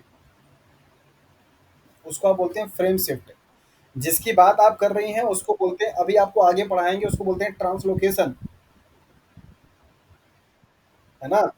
जिसकी बात आप ये कर रही हैं कि सपोज़ ये डीएनए का सेगमेंट है, ये यहाँ से होकर के कहीं यहाँ पे चला जाए, तो उसको आप बोलते हैं ट्रांसलोकेशन। अभी आगे आपको पढ़ना है। Forward and reverse mutation. Forward mutation का मतलब होता है change the genotype from wild type two the mutant. मतलब कि कोई फंक्शनल प्रोटीन को, वाइल्ड टाइप का मतलब होता है नॉर्मल पाई जाने वाली, नॉर्मली जो सीक्वेंसेस होते हैं उनको कन्वर्ट किस में कर दे आपका म्यूटेंट वाले टाइप में, तो उसको आप बोलते हैं that is a forward mutation, जो कि हार्मफुल हो सकता है। इसके बाद है आपका रिवर्स म्यूटेशन, जो कि आपका है म्यूटेंट टू वाइल्ड टाइप। मान लीजिए इसमें म्यूटेशन हुआ था और अगर आप फिर से इसमें इस तरीके से हो जाए, अपने रिवर्स फंक्शन में परफॉर्म, मतलब रिवर्स में आ जाए, उसको आप बोलते हैं रिवर्स म्यूटेशन। रिवर्स म्यूटेशन में ज़्यादातर केसेस में होता है कि जो प्रोटीन्स म्यूटेशन होने की वजह से अपना फंक्शन को लॉस कर दी थी, उनको गेन किया जाता है। तो दैट इज़ वाई आप इनको गेन ऑफ म्यूटेशन के नाम से भी जानते हैं, या लॉस ऑफ फंक्शन के नाम से जानते हैं। Gain of function and loss of function. Forward mutations में जनरली उनका फंक्शन लॉस हो जाता है, तो दैट इज़ वाई आप उनको लॉस ऑफ म्यूटेशन बोलते हैं। रिवर्स म्यूटेशंस में बेसिकली जनरली फंक्शन गेन हो जाता है, तो उसको आप बोलते हैं गेन ऑफ म्यूटेशंस के नाम से जाना जाता है, या गेन ऑफ फंक्शन के नाम से। Complete and partial reverse mutation. ये रिवर्स म्यूटेशन आपका दो तरीके का, कंप्लीट भी हो सकता है, पार्शियल भी हो सकता है। मतलब पूरी तरीके से अपने वाइल्ड फॉर्म में आ जाए, या हो सकता है सम परसेंट में आपका वाइल्ड फॉर्म में आए। स्पॉन्टेनियस एंड इंड्यूस्ड, खुद से नेचुरली अपने अगर आपसे होगा तो उसको आप स्पॉन्टेनियस बोलते हैं। किसी फैक्टर जैसे लाइक है जब फिजिकल, केमिकल, बायोलॉजिकल, लाइट के प्रेजेंस में, कोई केमिकल के प्रेजेंस में, किसी बैक्टीरिया या वायरस के प्रेजेंस में अगर होगा, तो उसको आप बोलते हैं that is the induced mutation. तो स्पॉन्टेनियस का मतलब हुआ दैट इज द खुद से होने वाले नेचुरल अकरिंग म्यूटेशंस, जो अपने आप से होते हैं, उनको आप बोलते हैं spontaneous. Two most common event that causes spontaneous. Number पहला है डीप्यूरिनेशन एंड डीएमिनेशन। डीप्यूरिनेशन का मतलब होता है कि प्यूरिन बेस का निकल जाना, लॉस ऑफ या रिमूवल ऑफ प्यूरिन। और डीएमिनेशन का मतलब होता है कि NH2 ग्रुप का रिमूव हो जाना, रिमूवल ऑफ NH2 ग्रुप, उसको आप बोलते हैं डीएमिनेशन। और removal of purine bases known as the depurination. ये दोनों ही कॉजेज हैं जिसकी वजह से स्पॉन्टेनियस म्यूटेशन जो होता है वो कॉज होता है। सो डीप्यूरिनेशन का मतलब होता है रिमूवल ऑफ प्यूरिन मीन्स ए और जी, और जिसकी वजह से एपी साइड बनता है, जहाँ पर आपका ए और जी बेसिस जो होते हैं वो नहीं होते हैं। डीएमिनेशन का मतलब होता है removal of amino group from the base. Like as अगर आपका सिस्टीन से अमीनो ग्रुप निकाल दिया जाएगा, तो वो क्या बन जाएगा, that is the uracil. 5 methyl जो ये है सी है, अगर उसमें से अमीनो ग्रुप निकल जाएगा क्या बन जाएगा, थाइमिन बन जाएगा। तो that is ATGC, adenine, guanine, cytosine and thymine and cytosine. तो यहाँ पे बताया गया 5 मिथाइल साइटोसिन जो है, अगर उसमें से NH2 ग्रुप को निकाल दिया जाएगा, तो वो क्या बन जाएगा, दैट इज द थाइमिन बन जाएगा। ओके। और साइटोसिन से अगर NH2 ग्रुप निकाल दिया जाएगा, तो क्या बन जाएगा, दैट इज द यूरासिल बन जाएगा। तो ये इनका डीएमिनेशन का एग्जाम्पल है। ये कई बार एग्जाम में सवाल पूछा जाता है कि डीएमिनेशन के होने से क्या बनेगा। इसके बाद नेक्स्ट है आपका इंड्यूस्ड म्यूटेशन। इंड्यूस्ड म्यूटेशन में फैक्टर्स होंगे, can be induced by physical, chemical and biological agent. Physical agent means जिनको क्या आप म्यूटाजेंस बोल सकते हैं, जो कि कॉज करते हैं म्यूटेशंस को। इसमें क्या क्या आएगा, X rays and UV rays आएगा। X rays causes ionisation and break phosphodiester bond. UV rays causes thymine dimerisation. UV rays से आपने पढ़ा होगा थाइमिन डाइमराइजेशन, जिससे म्यूटेशंस होगा। और एक्स रेज से बेसिकली क्या होगा, फॉस्फोडाइस्टर बॉन्ड ब्रेक हो जाते हैं, जिससे कि आपका एपी साइड जो होती है वो जनरेट हो जाती है। केमिकल म्यूटाजेंस कौन कौन से होंगे, बेस एनालॉग, जिसमें कि आपने 5 ब्रोमोसिल पढ़ा हुआ है, 5 ब्रोमो यूरेसिल, जो कि टी और जी दोनों से क्या कर सकता है, बाइंड कर सकता है। ये एक आर्टिफिशियल या एक तरीके से कह सकते हैं कि यूरस मतलब कि बेस एनालॉग में आता है। And not all base analogue are the mutagens. आपको बताया जा रहा है कि सारे जो बेस एनालॉग होंगे वो म्यूटाजेंस नहीं होते हैं, जिसमें एग्जांपल दिया जा रहा है एजेडिटी। ये एड्स के मेडिसिन के लिए यूज़ किया जाने वाला आपका एक एनालॉग है, जो कि अजाइडोथाइमिडीन के नाम से जाना जाता है। और ये मतलब कि ए से क्या करता है, बाइंड करने का काम करेगा। तो इंटरकलेटिंग एजेंट है नेक्स्ट आपका केमिकल म्यूटाजेंस में, जो कि इसका एग्जांपल है आपका प्रोफ्लेविन और एक्रेडिन एंड टीबीआर। इंटरकलेटिंग का मतलब होता है जो बेस आपके डीएनए के होते हैं, उन बेस में जाकर क्या करे, स्टैक कर जाए, उसको आप बोलते हैं इंटरकैलेटिंग एजेंट। तो प्रोफेलोविन है, एक्रिडीन है और ईटीबीआर, ये बहुत फेमस हैं ये सारे एजेंट इनके इंटरकैलेटिंग के लिए। एग्जाम्पल के तौर पे आपसे ये पूछा जाता है। बेस मॉडिफाइंग एजेंट है जिसमें डीएमनेटिंग एंड कैलेटिंग एजेंट में आता है। एमिस टेस्ट जो कि ये बताता है कि कोई भी चीज़ म्यूटाजेनिक है या नहीं है, कोई भी जो केमिकल्स है वो म्यूटाजेनिक नेचर का है कि नहीं है, उसको उसको चेकआउट करने के लिए एमिस टेस्ट क्या है वो कराया जाता है। तो ये था आपका जीन म्यूटेशन, जहाँ पर आपने देखा स्पॉन्टेनियस और induced, reverse and forward, miss sense, nonsense और न्यूट्रल, साइलेंट, ये सारे टाइप के आपने म्यूटेशंस यहाँ पे देखे। कल की क्लास में हम लोग पढ़ेंगे क्रोमोसोमल म्यूटेशंस के बारे में, जहाँ पर आपको क्रोमोसोमल के म्यूटेशंस के टाइप्स और उनके फीचर्स के बारे में बताया जाएगा। और हम लोग ये भी देखेंगे कि हाँ कौन कौन से क्रोमोसोमल म्यूटेशन से क्या क्या डिजीज़ आपका हो जाता है। डिजीज़ से भी एग्जाम में सवाल आपके पूछे जाते हैं। तो होपफुली कि बेसिकली अभी जो आप लोगों को म्यूटेशंस के बारे में चीज़ें डिलीवर की गई वो समझ में आ गया होगा।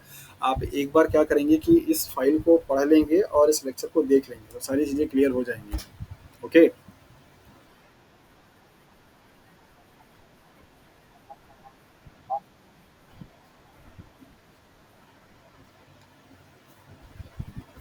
हाँ बिल्कुल, कराएंगे। अभी आपको सिर्फ ये एक तरीके से ब्रीफिंग हुआ है और इनके जो एक्शन होते हैं जैसे थाइमिन टाइमर कहाँ पे बनेगा और बेस अनलॉक है तो वो किससे पेयर होगा, ये सब कुछ आपको पढ़ना है। एमएस एमएस टेस्ट का आपको जो प्रोटोकॉल होता है ब्रीफ करेंगे कि किस तरीके से आप इसको परफॉर्म करते हैं और क्या फंक्शन किस बेसिस पे ये काम करता है। ओके। सो कल से मतलब आज से ही बेसिकली हमारा जेनेटिक्स से स्टार्ट हो गया है, लेकिन हम लोग इसको कंटिन्यू करेंगे और जेनेटिक्स के टॉपिक को स्टार्ट करेंगे। जेनेटिक्स में भी आपको ये म्यूटेशंस पढ़ना था, राइट? लेकिन चूंकि अभी मॉलिक्यूलर बायोलॉजी चल रहा था, डीएनए के बारे में काफ़ी कुछ आप लोगों ने पढ़ा था, दैट इज़ वाई मैंने आपको यहाँ पे इंट्रोड्यूस कर दिया है। तो अगर आप लोगों को लगता है कि जेनेटिक्स का बैकग्राउंड या बेसिक कॉन्सेप्ट आपका गायब है तो पहले एक क्लास आपकी जेनेटिक्स का स्टार्टिंग का हो जाएगा, देन इसके बाद हम लोग स्विच करेंगे क्योंकि अभी आगे बहुत सारे टर्म्स आएंगे जो कि पूरा का पूरा जेनेटिक्स का ही यूज होगा। तो इस चीज़ को पहले आप लोग बता दीजिए कि आप लोग जेनेटिक्स का जो बेसिक कॉन्सेप्ट है वो क्लियर है या उसको पढ़ाना है। पक्का?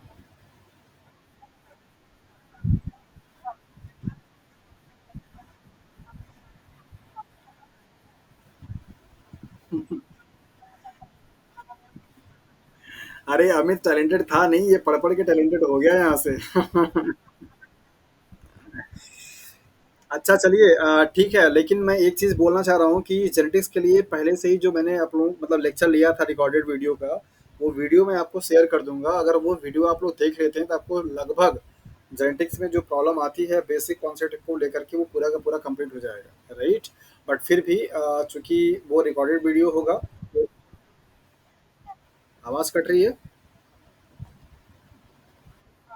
अच्छा ओके।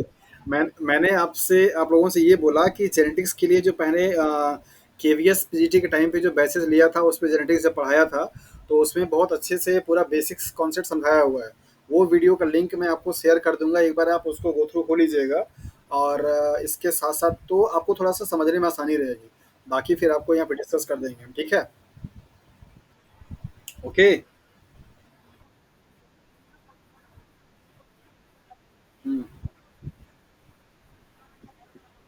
जेनेटिक्स में टाइम नहीं लगेगा, बहुत जल्दी खत्म होगा। जेनेटिक्स में टाइम नहीं लगेगा।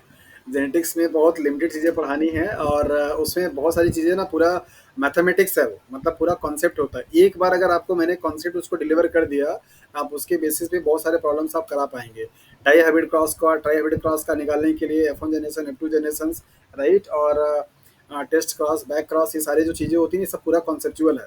आप एक बार उसको पढ़ लेंगे ना तो फिर ज़्यादा दिक्कत नहीं आएगी। और उसमें जेनेटिक्स में ऐसा कुछ बहुत लिखने वाला नहीं होता, तो मैक्सिमम चीज़ आपको समझाने वाली होंगी। तो मुझे लग रहा है कि कल जेनेटिक्स की बेसिक क्लास होनी चाहिए, राइट? क्या कहते हैं बाकी लोग अमित को छोड़ करके, क्योंकि अमित तो CSIR का बैच पढ़ा है तो उसको आइडिया है। बताइए। हाँ गौरव है। अच्छा ठीक है, कोई बात नहीं है। गौरव, दृश्या, अनामिका और ज्योति, दास और हिना, बहुत सारे लोग जुड़े हैं। आप लोग क्या चाहते हैं, जेनेटिक्स का पहले बेसिक क्लास चले कल?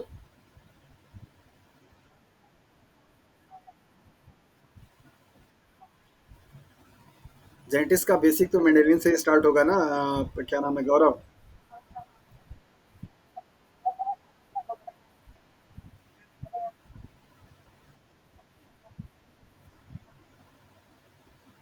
वो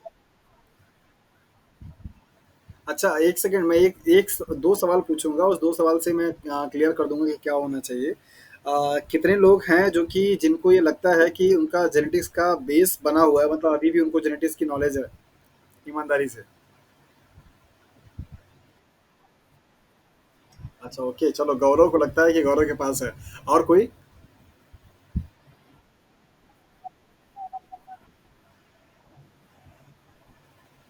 अच्छा, दृश्या के भी पास है, मतलब उनको भी लगता है कि उनका भी जेनेटिक्स का कॉन्सेप्ट है, वेरी गुड।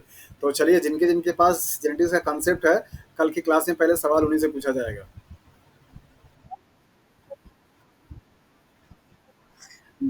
सो कैसे मुझे पता चलेगा कि आपके पास जेनेटिक्स का कॉन्सेप्ट है? मैं कल की क्लास जब स्टार्ट करूंगा, तो स्टार्टिंग में आप ही लोगों से सवाल पूछ किए जाएंगे और आप लोग उसका आंसर करेंगे, ठीक है? अगर आप लोग आंसर कर पाएंगे तो दैट मीन्स कि आपका बेसिक कॉन्सेप्ट क्लियर है।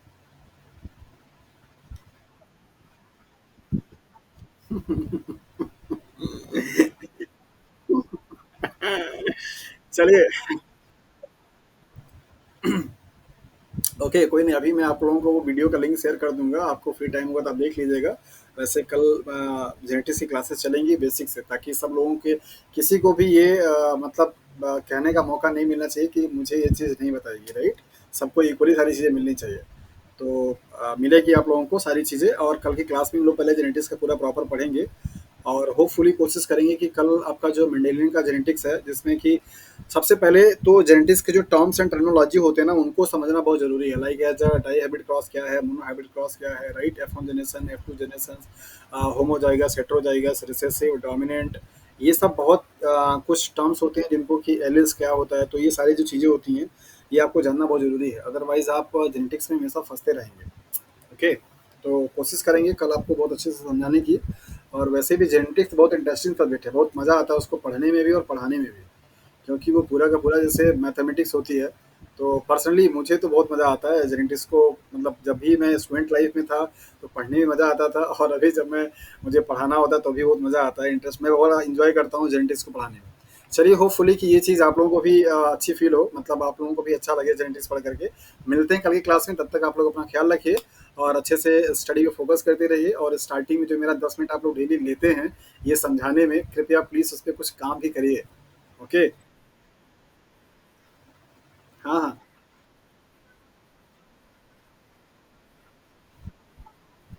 ये एक्चुअली इससे पिछले वाला जो बैच था वो तो कंटिन्यू चल रहा था, लेकिन अभी ये वाले जो बच्चे जुड़े हुए हैं, ये बच्चे आपके साथ में जुड़े हैं। नहीं, नहीं, स्टार्टिंग से क्लास नहीं चला है इनका। CSIR वालों के स्टार्टिंग से क्लास इससे दूसरे वाले बैच का चला था, इनका नहीं चला था। तो ये लोग जुड़े हैं जो कि दिसंबर तक चलेंगे, और आप लोगों का होपफुली अक्टूबर तक पूरा वाइंड अप हो जाएगा, तो आप लोग टाटा बाय बाय हो जाएंगे। ओके, चलिए, ओके, गुड नाइट ऑल।